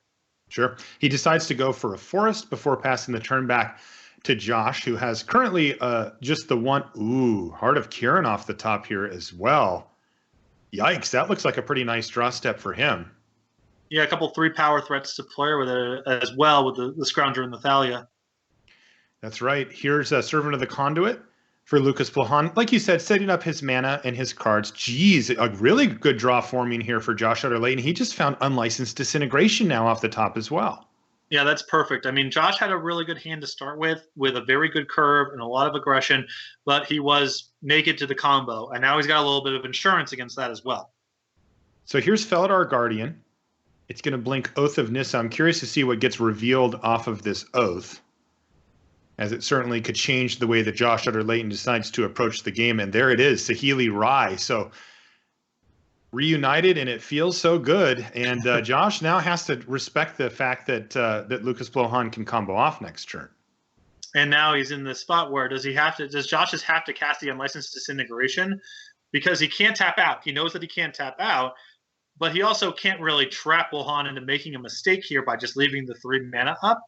So he might be a better serve just using the removal spell and getting an attack in if he thinks there's no chance that Blohon's going to get tripped up by the Unlicensed Disintegration. And we've seen, I think that what he can plan on, if I was in Josh Utter-Leyton's seat and I just passed the turn back after playing my land, Lukas has consistently played the same way in that he has said, okay, I'll respect it, no problem, and I'll just play out my value creatures. I'm just going to keep playing things that Unlicensed Disintegration isn't what you want to use on, and I'll just generate value, energy, Thopters, card advantage, and just keep grinding. And I think that Josh, if he were to pass, could assume that that's going to happen. And if that's the case, he may as well just be proactive here. So the way that Josh could have – now Josh is making the safe play here with Unlicensed Disintegration, which I like.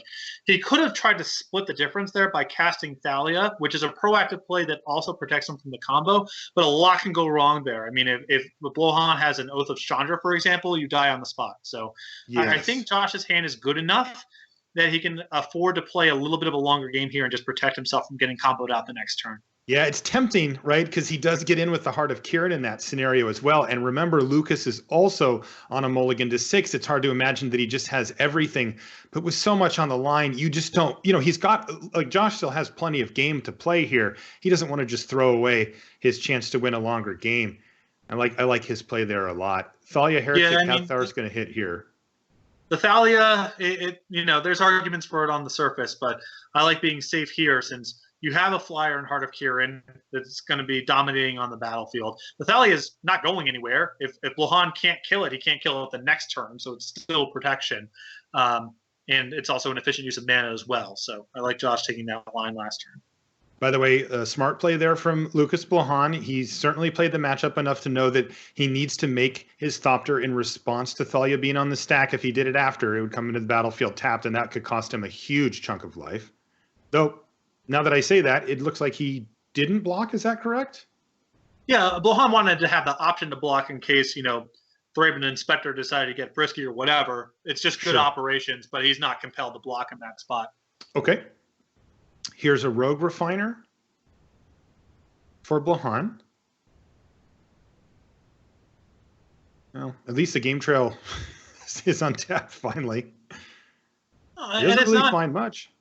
It's not the worst thing in this spot for Blohon to just reset the Rogue Refiner and get a card for his trouble. He has some protection on the battlefield with his various chump blockers, so he can try to just do the 2-for-1 game if he wants to. He doesn't get a ton of value out of it because Thalia locks down the Refiner token's ability to attack, but if he wants a card, he can get a card out of it. And, he is a little light. He's got 3 lands and a Saheeli Rai.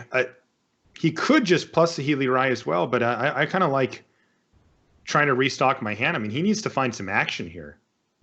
The other side of that is, if he thinks the Rogue Refiner is not going anywhere, he has that play available to him next turn, and it's probably better for your Saheeli Rai to go to 3 to 4 to 2 rather than 3 to 1, and now you may have to make some plays you otherwise wouldn't make to protect it.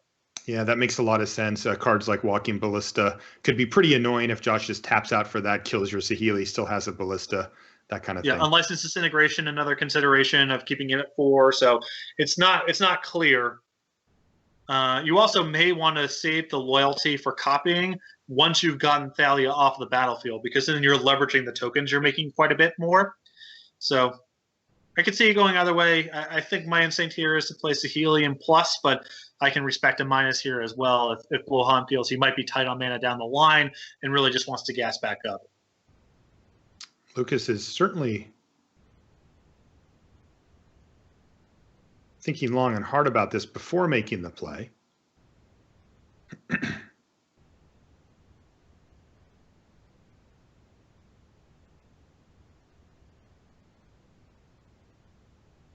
And let's see what he ended up deciding on here. He's going to go for the full value. He wants to get that Rogue Refiner card out of it. I think it's very close. And, I think you could have had this line next turn, but it's possible if you're worried about your Rogue Refiner getting killed in response, let's say if you wait by a Fatal Push or something off the top, might be better served just getting the card while you're guaranteed to get the card. And right on time, there's a Fatal Push for Josh Utter-Leyton. The card that Lukas found was a Harnessed Lightning. He's got plenty of energy to work with 3 in the reserve already. That could be a good answer for that Heart of Kirin, which is getting pretty annoying from Lukas's perspective. Yeah, he's got some chump blockers, but no long-term answer. But the Harnessed Lightning wraps that up if he wants it to. You mentioned this play earlier as well, Josh, using the combination of a Clue plus Fatal Push to enable Revolt, which is something that he'll be happy he has access to. And you also mentioned this, Patrick. Thalia Heretic Ethar just tends to battle well. She's just that first strike makes it very difficult for Lukas Blohon to block effectively. Yeah, it's an interesting matchup insofar as there's a lot of times where really particular card interactions and the text boxes are super impactful for what's happening inside the game. But for Thalia, a lot of times it's 3 power first strike is not easy for Blohon to block, and that's generating a lot of value along the way. Evolving Wilds was the draw there for Lukas Blohon, not what he wanted to see. So he's going to plus Saheeli and Scry. Don't know if he topped or bottom, but I'll try to find out for you.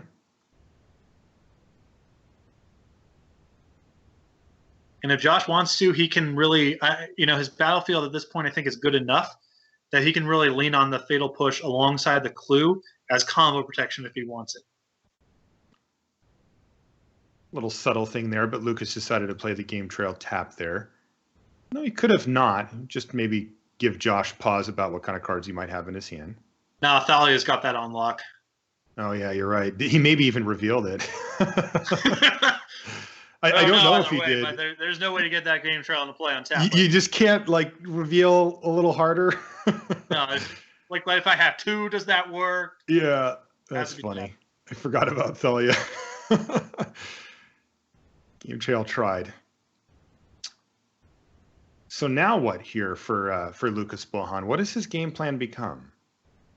I mean, it's much of what we've seen before, which is try to keep the battlefield clear enough of both threats in general and specifically threats that interact with the combo, like Thalia, and hope to combo out. Game 1, he can't go super deep. He doesn't have Tireless Tracker. He can't play the longest game in the world. So he can hold off for a while, try to generate some card advantage, and hope he can slip the combo through the cracks. We can't really damage race right now because he's behind in life total, and Josh is the side of the battlefield with evasion and combat-centric keywords that really matter here. So I think Blohon's just kind of got to sit on his heels here for a while and hope that there's a window to stick the combo. Lukas ultimately has decided that one Rogue Refiner will be set free and hit the red zone here. This prompts the question for Josh if he wants to sacrifice his clue or leave up that fatal push interaction, and he didn't. He didn't sacrifice his clue on end step there. Yeah, I think he's really in the market to just save that fatal push alongside the clue to interact with Felidar Guardian. And he was really rewarded with the draw step that turn, because ideally what he wants to draw in this spot is a 2. Because a 2 allows him to do something proactive while keeping up fatal push plus a clue. I think next to Unlicensed Disintegration, the Scrounger is the best draw that Josh could have had. Yeah, that was really good. It frees up his other Scrap Heap Scrounger to attack this turn, as well as the Heart of Kirin from the new Scrap Heap Scrounger, and Thalia gets to hit the red zone as well if he'd like. So big draw step for Josh Utter-Leyton here in the first game of this third match.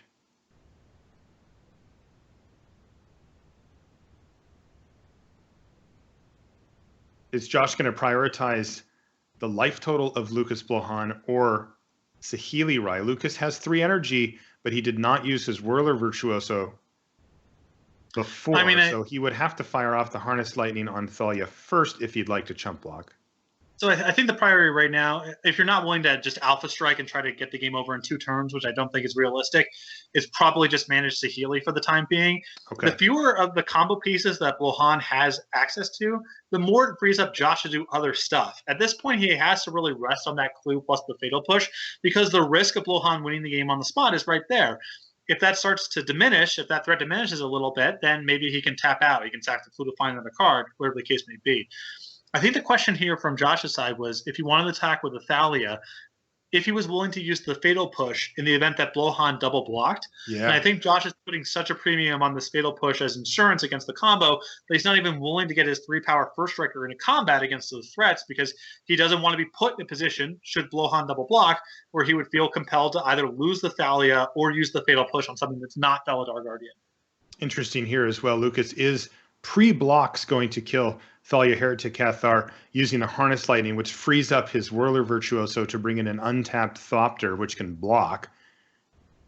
So you can see that there's like a sub-fight happening here, right? Like on the surface, you have Heart of Kirins and Scrap Heap Scroungers attacking for damage and at Planeswalkers, but just below the surface, both of the players are jockeying for position to protect or try to enact this combo. As, Lukas could have just killed the Heart of Kirin. He could have said, that's the biggest threat. I don't have another flyer. I'll just kill that. But instead, he killed Thalia so that he can open up the possibility of enabling his combo later on, fighting through the defenses that Josh has put forth. And now this makes so much more sense when you're sitting in Josh Utter-Leyton's seat to say, okay, I'm going to keep this fatal push and this clue active for this exact reason. His first line of defense is now down. Thalia Heretic Cathar is dead, and so now he needs this fatal push just to make sure he doesn't just lose on the spot. And Blohon can't really damage race in this spot here because he's behind in life totals, and Josh has a slightly better board. He also can't sit back and block because these Scroungers are just going to keep coming back. So it's a tough squeeze to be in here, as Blohon can't really – neither attacking nor blocking is a particularly effective path for him right now, which is why I think he's going to push as hard as he can to try to assemble the combo, because I think winning the game just through attacking and blocking right now is going to be very hard for him.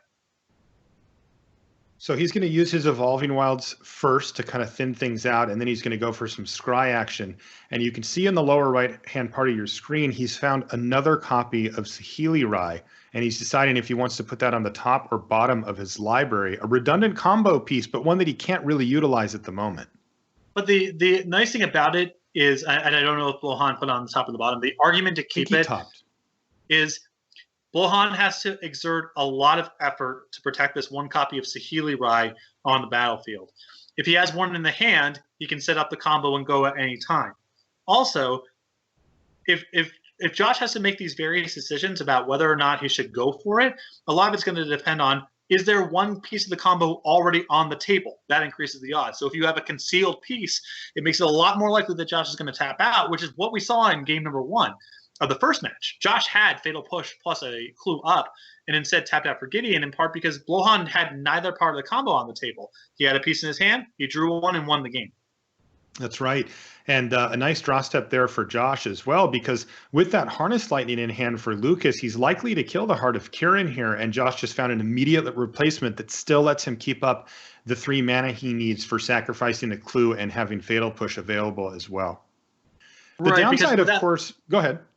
No, well, the game without the Heart of Kirin is kind of a slog for Josh. Just he has these scroungers, and it's hard for Blohon to profitably block, but it would take a lot of turns. So the second copy of Heart of Kirin to accelerate the clock, really good for Josh. Yeah, it is interesting looking at that last decision from Lukas's perspective as well about whether to put Saheeli on the top or bottom, because all the reasons you said make good sense about, giving yourself a hidden, redundant piece, especially if Saheeli is likely to die at some point. The downside, of course, is that the clock is ticking here. Lukas Blohon is now down to 6, and he's just drawn a card that doesn't really do a whole lot for him in the immediate sense. Yeah, the second copy of Heart of Kirin here is really, really painful here for Blohon, because it allows Josh to keep up the Fatal Push, and he's been signaling it very loudly that that's the last card in his hand. He hasn't cracked this clue, even though he's had a variety of opportunities to do so. So that clock is really accelerating, and he has a dead draw coming in that second copy of Saheeli Rai. So this looks like a little more desperation here for Lukas. He's going to make a copy of his Whirler Virtuoso just to get him another blocker for the Heart of Kirin.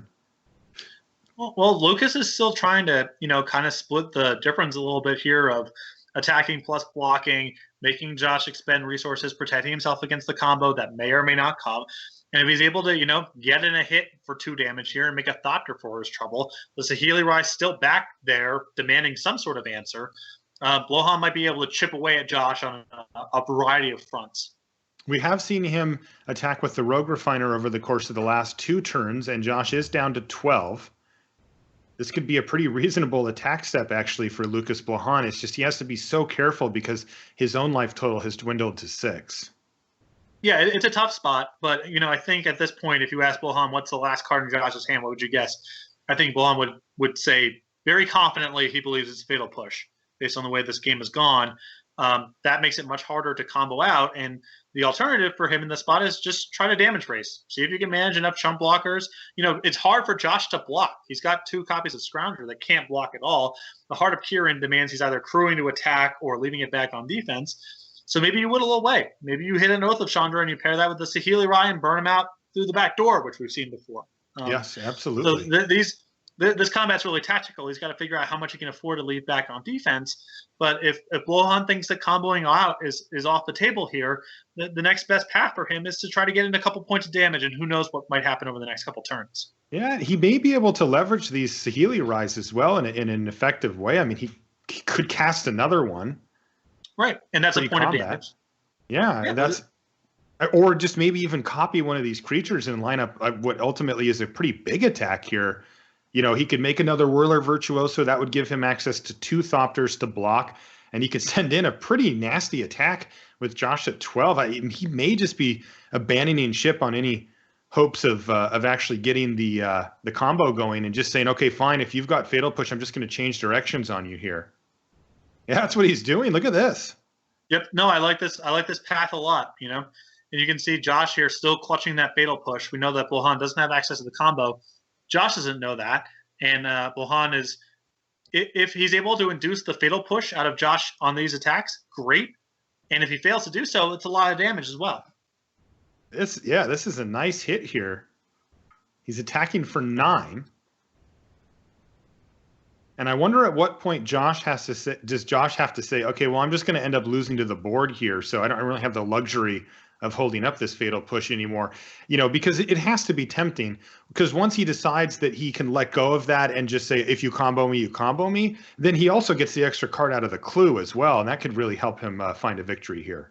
Yeah, he also, I think, has to give himself the opportunity to, draw a Walking Ballista and play it for as much as possible. Things like that. At this point, if I'm Josh, you have the opportunity to potentially finish off the Saheeli Rai next turn if you care about it. Yeah, he's going for the clue here, and I think we're going to see a fatal push. He just can't clutch this any longer. He's falling too far behind on the board. Now, so he can either fatal push the Whirler Virtuoso that's a real one, or even, I mean, if he could see the hand, he would just kill the Servant here, right? I don't know if he's going to be facing down 2 Thopters the next turn. Well, the Thopters are probably on chump block, maybe on chump blocking detail regardless. Yeah. Blohon's at 6, and a lot of damage is coming on the way back. Yeah, so this gets kind of interesting just because Josh, has outs that he could potentially find to get in there. One of the other interesting things is, which creature does he want to kill with the fatal push as far as the attackers goes? If he kills the Whirler Virtuoso, it does force Lukas Blohon to make Thopters on his turn rather than being able to wait for Josh, which, can be a factor in some scenarios. So this is just one of those really tight situations where we've seen Lukas Blohon kind of make a U-turn here, right? He was jockeying for position for the duration of this game, representing the combo, finding the combo, trying to piece together the combo, and he has abandoned that at this point, and he thinks that his best shot of winning is going to be just through regular combat damage now. And a lot of that just has to go with the way this game played out, where it seemed very obvious from Lucas's position that Josh was gripping a fatal push. The combo was off the table, and so he kind of has to do this. The fatal push still gets to work. It still gets to do something, but Blohon didn't expend all that much in the way of resources making it happen. Gideon. So let's do a little math here, because Gideon is definitely math o'clock. So Gideon lets him crew up the Kieran and make a guy. This is also why it was so important for Josh to use his mana this turn. Look at his hand. Both of those cards, great cards to play this turn, requires the full 5. So you can either make an emblem or make a knight to be able to crew. Well, he can also use Heart of Kieran's, lesser known ability and just use up the loyalty. Too. Yeah, and to block. Yeah, this looks like it's good. Wow.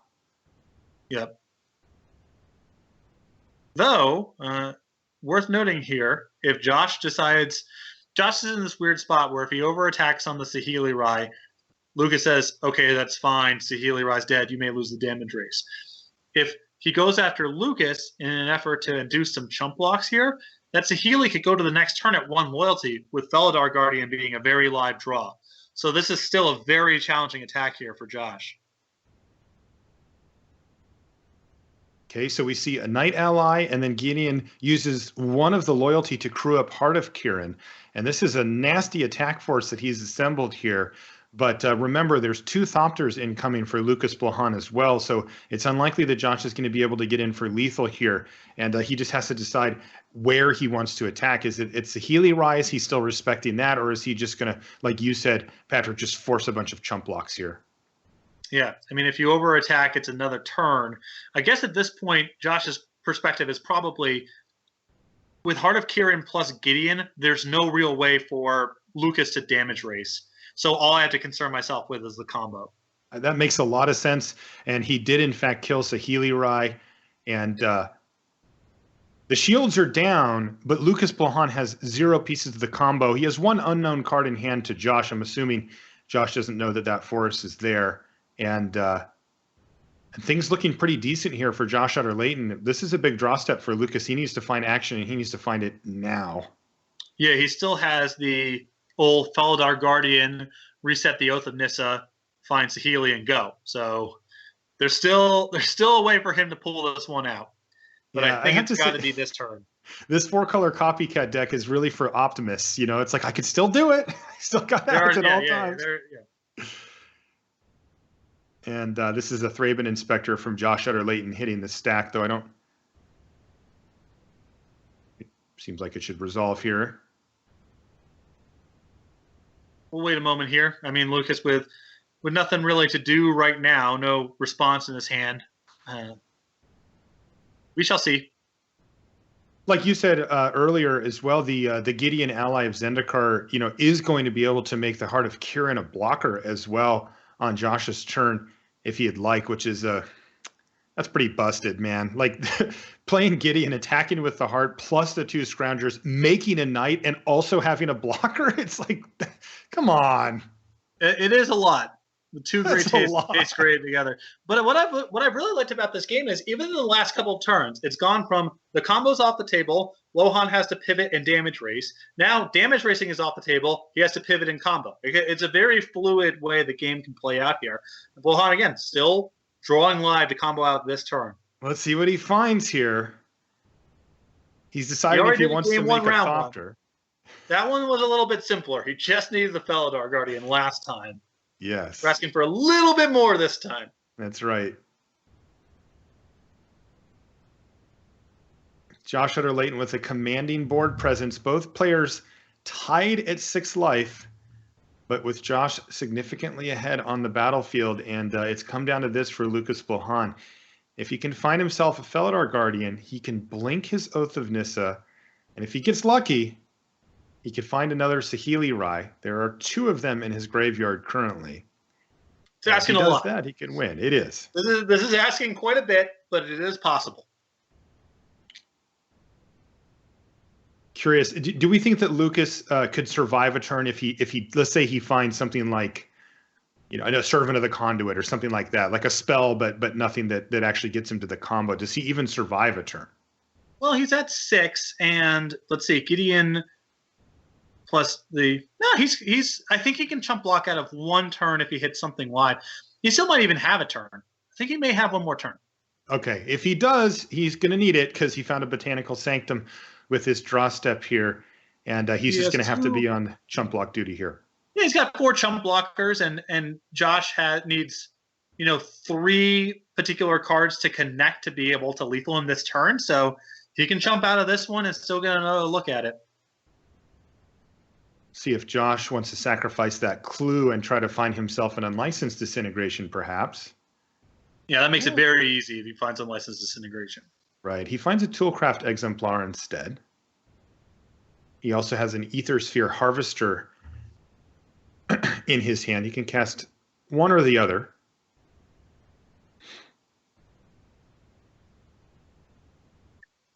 I mean, it's crew considerations this turn. The Exemplar is slightly more efficient versus having another flyer for next turn should the way chump blocking break a certain way.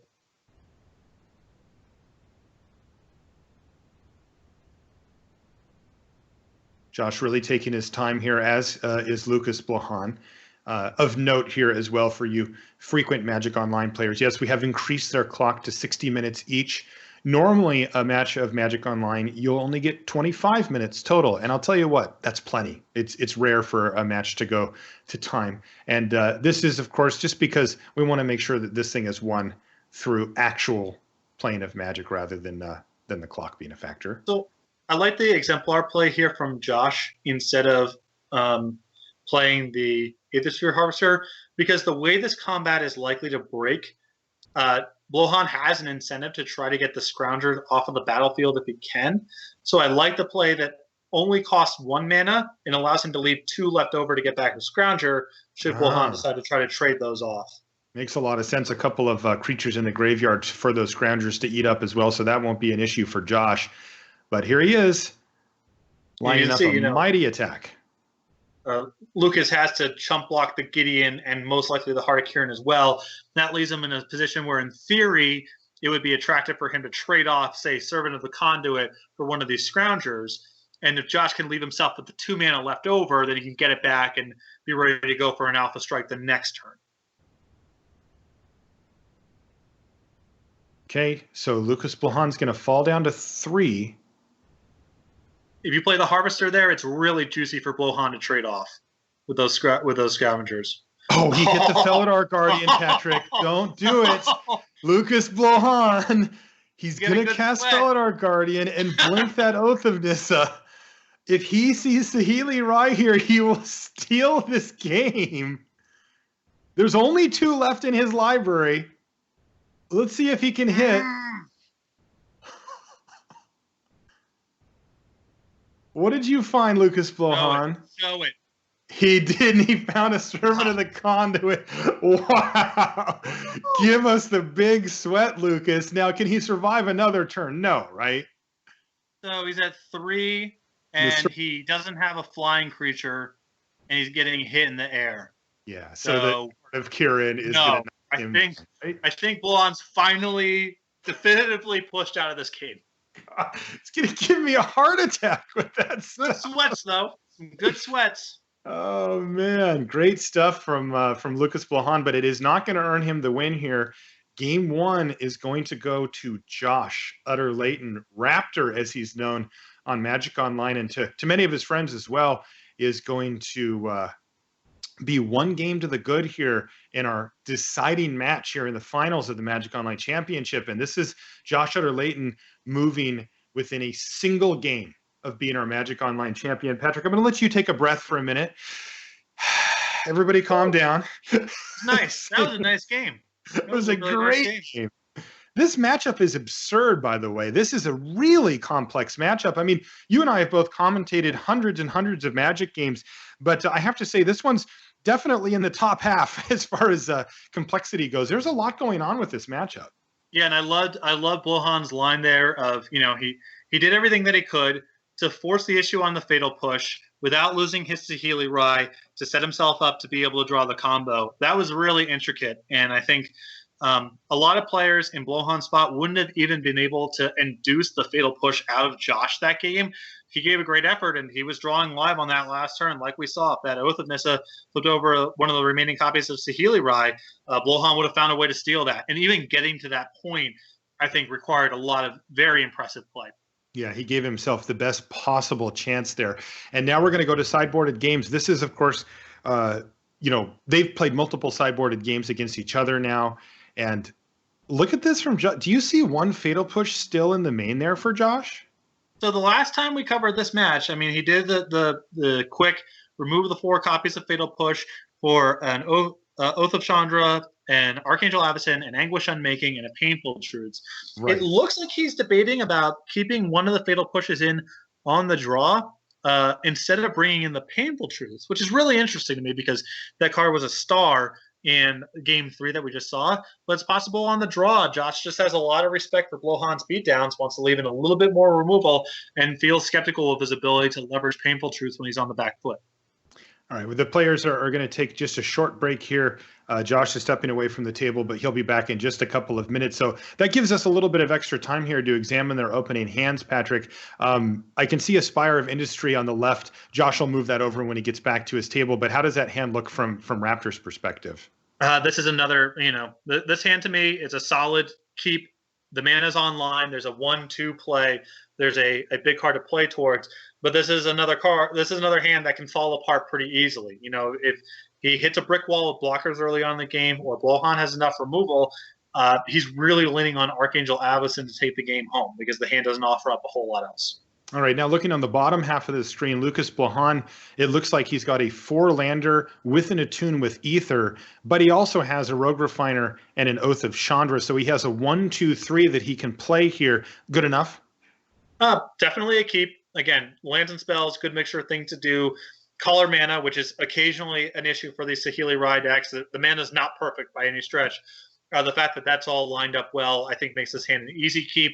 He has a hand that also plays very well towards blinking effects. If he happens to find Saheeli Rai or Felidar Guardian in the absence of the other, he's got plenty of things to do with those cards with the Rogue Refiner and the Oath of Chandra.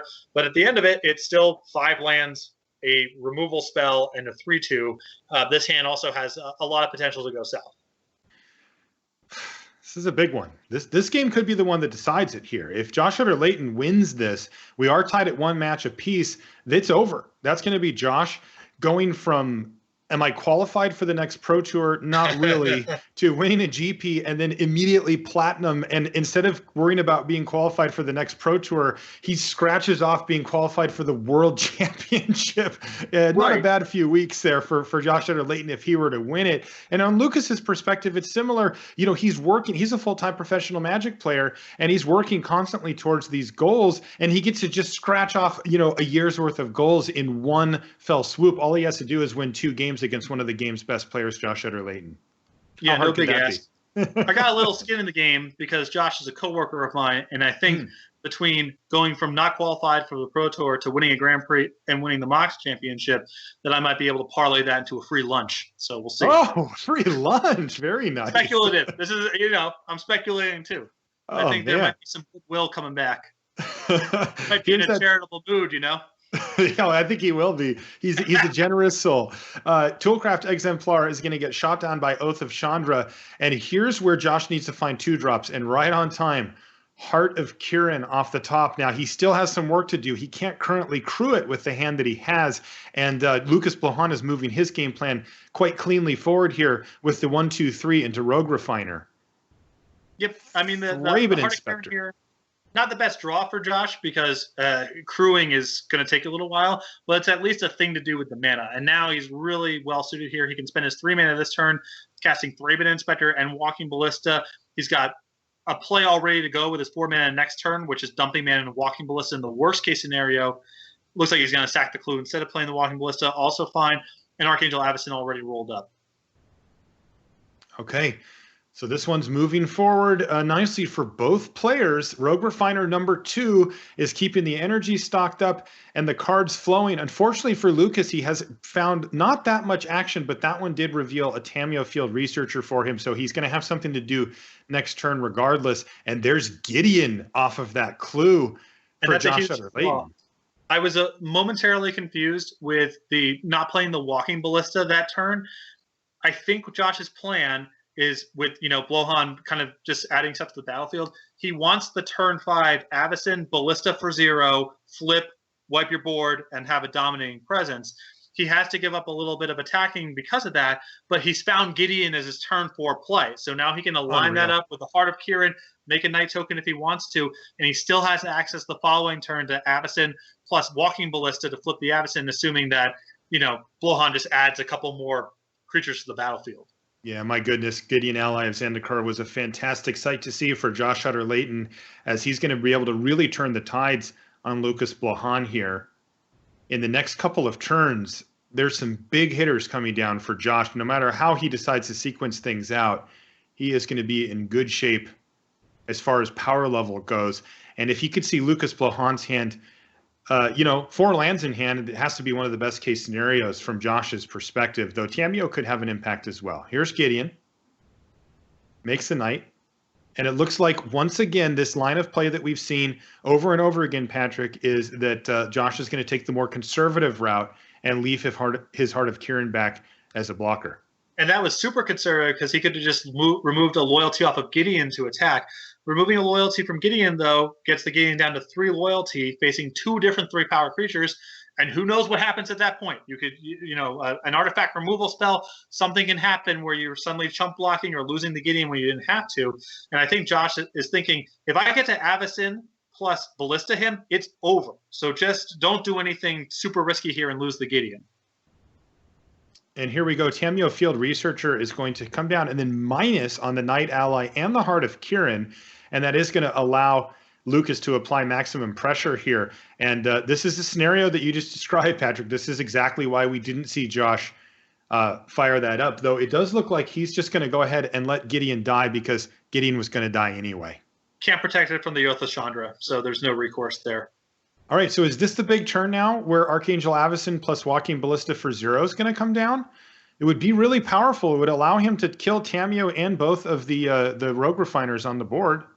I mean, he might want to squeeze a little bit more out at this point because he's got so many different options. Like, he can just cast a Harvester and a Scrounger this turn, for example. So he's got other nearly as powerful lines afforded to him with 5 mana.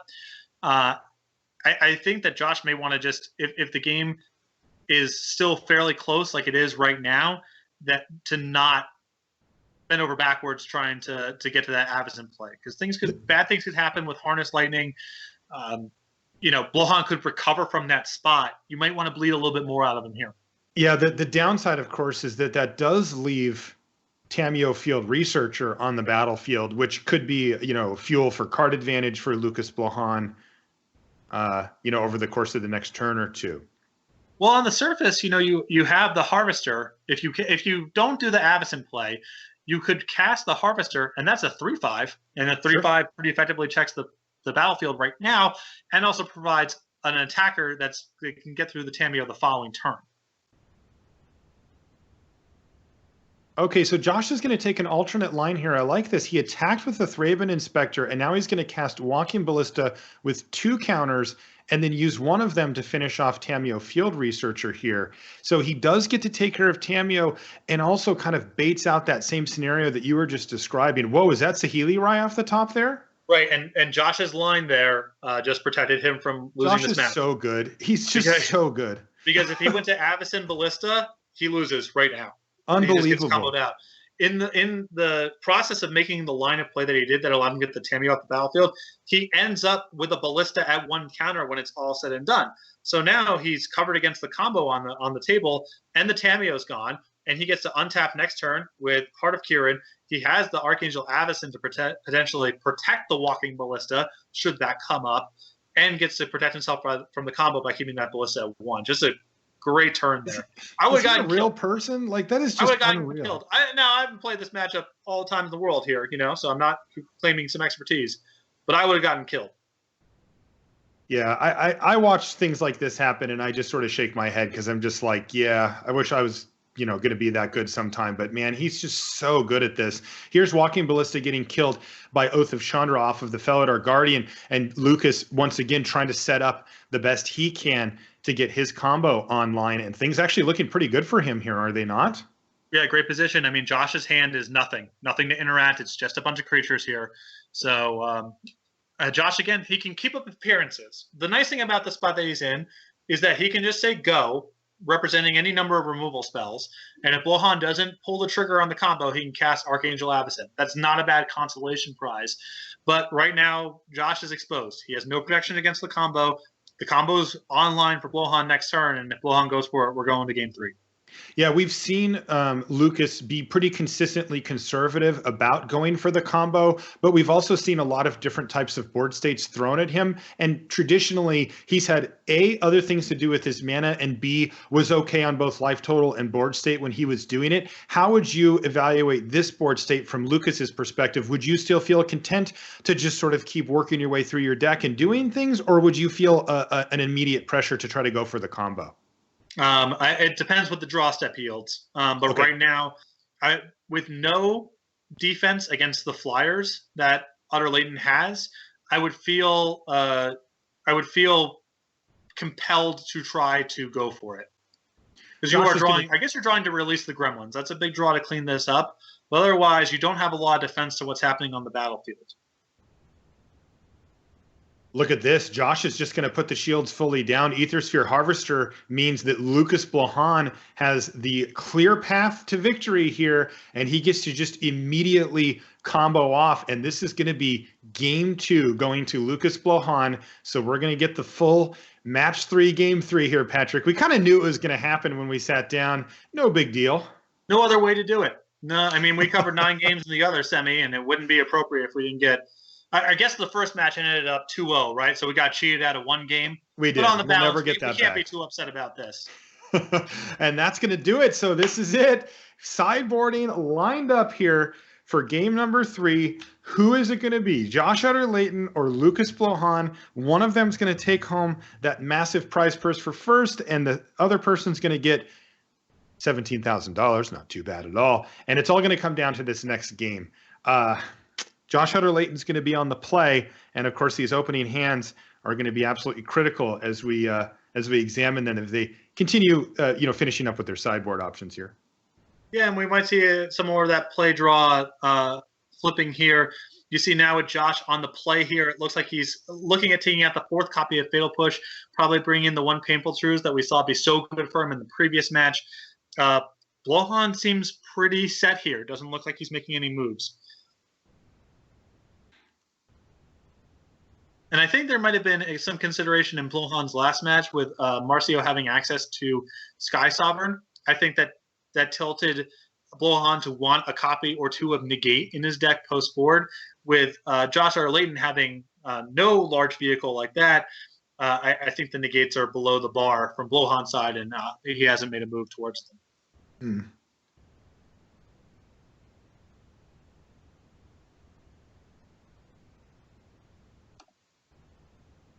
Still that 1 Fatal Push down there for Josh Utter-Leyton as well. Yeah, he swapped that out for the Painful Truth. Same swap we saw him make I'm guessing this is just play draw motivated. Right.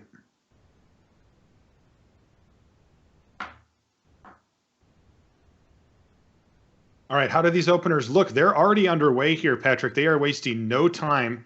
Looks like Heart of Kirin, Thalia getting in a pair of lands in hand for Josh Utter-Leyton, and quite a bit going on here for Lukas Blohon. He's going to cast one of his 2 Attune with Ethers to get the ball rolling on his side, and he's got a lot of action down there too. These are 2 very solid opening hands. From Utter-Leyton's side, really the only complaint, a lack of red mana and no removal. But a great curve here, some interaction in the form of Thalia and getting in as a powerful top-end play. From Blohon's side, he has his mana rolled up here. He's going to have some energy outputs, or inputs rather, still waiting on the output, but he will not be choked for energy this game. He has Oath of Chandra and Feldar Guardian plus Rogue Refiner, so all sorts of shenanigans with the blinking effects here. Both players getting very strong opening 7s for this final game. We could see a real slugfest. This one could be over quite quickly as well. No great option for that Oath of Chandra for Lukas Blohon, so he's just going to pass the turn back. He also does not cast Attune with Ether, perhaps representing Harness Lightning here. Yeah, he'll have other opportunities to cast his Attune with Ether, and if he can get Josh to not activate the Heart of Kirin here, it's a huge payoff. Blohon's hand not very well equipped to handle equipment right now.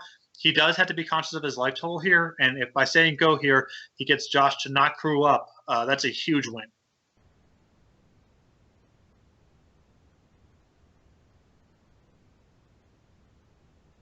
Josh is considering if he'd like to cast his Toolcraft Exemplar. He also could play a Thalia rather than that. And the fact that Walking Ballista. Well, he could also he could go the other path where he plays Toolcraft Exemplar. Ooh. That allows him, and crack the clue here, that allows him to add something to the battlefield that's not critical. And if Blohon wants to Harness Lightning the Toolcraft Exemplar, okay, it's not as bad as losing Thalia. And should he do nothing with his 2 mana, then he did nothing with his 2 mana. So a long tank there from Lukas Blohon. Is Josh going to activate his Heart of Kirin, or is he going to respect the possibility of a Harness Lightning here? This is a big step here, because if he just says, throw in the Heart of Kirin, he's going to net a lot more damage as a result. And if he doesn't, the gambit will have worked for Blohon. And look at this. Josh Utter-Leyton with the read is going for it and jamming for 5 damage, and that's going to work out beautifully. And Blohon has to be bummed out about that. He didn't have another viable play there, but he's got to be sad that Josh decided not to play around it. Well, Josh did kind of play around it. If he was giving that play no respect at all, he would have just cast Thalia. That's the most mana efficient thing. He was trying to hedge a little bit there, because if his Heart of Kirin eats a removal spell and not the Thalia, that's a win for Josh. The Thalia is more valuable long term. Now, this is a huge turn again here, Patrick. This one could be over very, very quickly. Josh Utter-Leyton, thanks to cracking that clue, getting that Inspiring Vantage down last turn, has an untapped Plains for Gideon ally of Zendikar. He is going to be able to crew up this Heart of Kirin after making a Knight ally if he'd like, and potentially slam in for a huge amount of damage here. Yeah, this is a great draw, and I love Josh here leaving that Walking Ballista back in the hand for as long as possible, because I think what he wants to do here is leverage his other cards as much as possible, and then the turn before Blohon is threatening to combo out, go do the stuff, get your life total low, make you chump block maybe, now Ballista on 1, go. Now you have to be able to answer this and combo out, and that might be demanding too much. If you play the Ballista on curve and that gets killed, suddenly you're exposed to the combo. Ooh, look at this. A Harness Lightning off the top for Lukas Blohon. Maybe a way for him to mitigate some of the damage that's happening here. Interesting on that last turn, by the way, Josh decided just to use the Toolcraft Exemplar to crew the Heart of Kirin rather than using a loyalty from Gideon. That does, of course, mean that he doesn't get to attack with the Toolcraft Exemplar as well, a trade he perhaps didn't want to make. Also, with the art, he might be approaching 3 artifacts for the Toolcraft Exemplar anyway. And at that point, you have first strike. So he has crew considerations, and he might feel like that Toolcraft Exemplar could get better down the line. Things look like they're going great for Josh Utter-Leyton here, though. This has been a very demanding curve that he's put on the battlefield. And now he gets to line up another massive attack, as all Lukas Blohon can do is continue to generate onboard advantage and card advantage through Felidar Guardian. But you can see he's got 7 cards in his hand. He just can't deploy them quickly enough. And Josh has had one of those pretty quick starts from Mardu, and he's moving ever closer to perhaps a victory here. Josh is doing great here, but the one thing that you got to be concerned about if you're in Josh's spot here, there's no instance. He's going to have to commit things on his main phase to prevent Blohon from comboing out, and those are much easier to pick apart. If Josh is able to draw an unlicensed disintegration, you can about wrap it up. There's too much pressure here, and the clock is too fast. But if it's look at this, is he just pushing in? Yeah, I think he can force Lukas to chump block with the Felidar Guardian on Gideon here. He's attacking for 4, 7, 8, 9, 10 exactly. And it looks like we've got it here. If he blocks 4, 7, 8, 9, 10, I'm counting it up. We got our champion here, Josh Utter-Leyton. That's Raptor, and he is your Magic Online champion. Congratulations to him. That was fantastic. Remember, he was the one who was down a match there, Patrick, to start things off, and he picked off both of those 2 best out of 3s to finish up, and Raptor wins the whole thing. Well, congratulations to him, and a well-deserved win, and great for him on the heels of Grand Prix Vancouver, winning that event, not being qualified for the next Pro Tour. A good couple weekends for him. I was kind of getting into the habit when I was covering these games of this particular matchup of the life total matters up to a point, but not really, because most of it comes down to who has the better battlefield presence, who's able to combo out, who's winning the advantage over Planeswalkers. That last game there was about life total, and Josh was able to close out the game a turn earlier because Blohon was exactly 10. And it wasn't even something that clicked with me immediately, because we've been watching so many of these games where the early beatdowns kind of matter for some battlefield jockeying, but don't really matter at the end of it.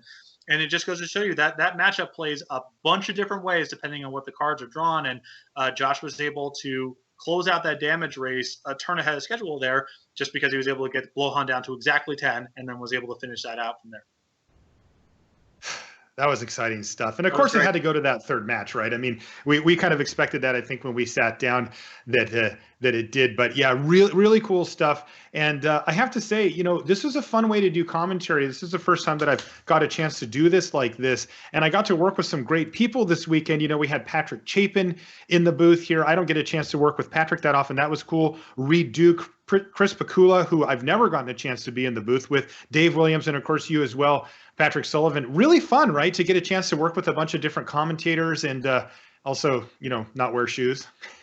Yeah, not wear shoes. Well, I wore shoes for some of it, maybe not for others. But no, it was great. I have gotten to cover some Wizards events before on behalf of Star City Games, primarily Grand Prix, but this is my first time working with the Wizards coverage staff or some of the Channel Fireball staff all come together. Also some people that I guess you could describe as free agents. I'm not exactly sure where you would put Chapin, but someone who maybe hasn't done a lot of coverage recently, but has done so in the past for both Star City and Wizards. And it's really cool getting to work with a new commentator. You build up chemistry over time. Me with Cedric, and I'm sure you and Luis have your own. You don't even have to think about finishing each other's sentences. No. And then you're working with someone else for the first time, and you kind of got to ease into it. But I worked with you and with Reed Duke and with Patrick Chapin, and all those rounds were really fun to cover. So hopefully I'll get another opportunity to do this. Of course, we're interested in feedback for you as well.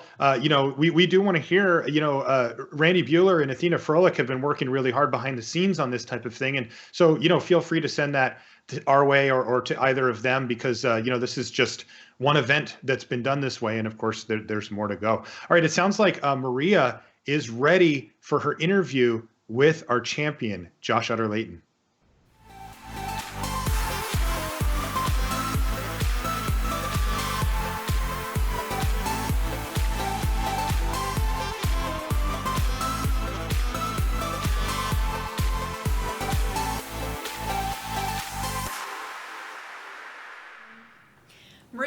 Here on the floor of the Magic Online Championship with your champion, Josh Utter-Leyton, and Chris Kuritz, Magic Online Senior Project Manager, to present the trophy and the check.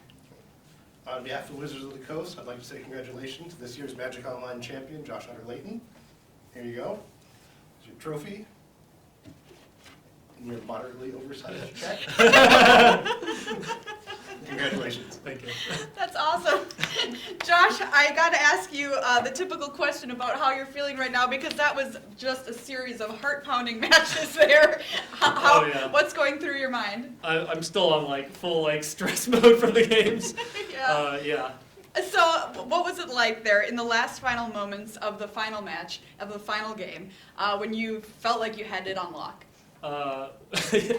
Yeah, I just had like a perfect draw, and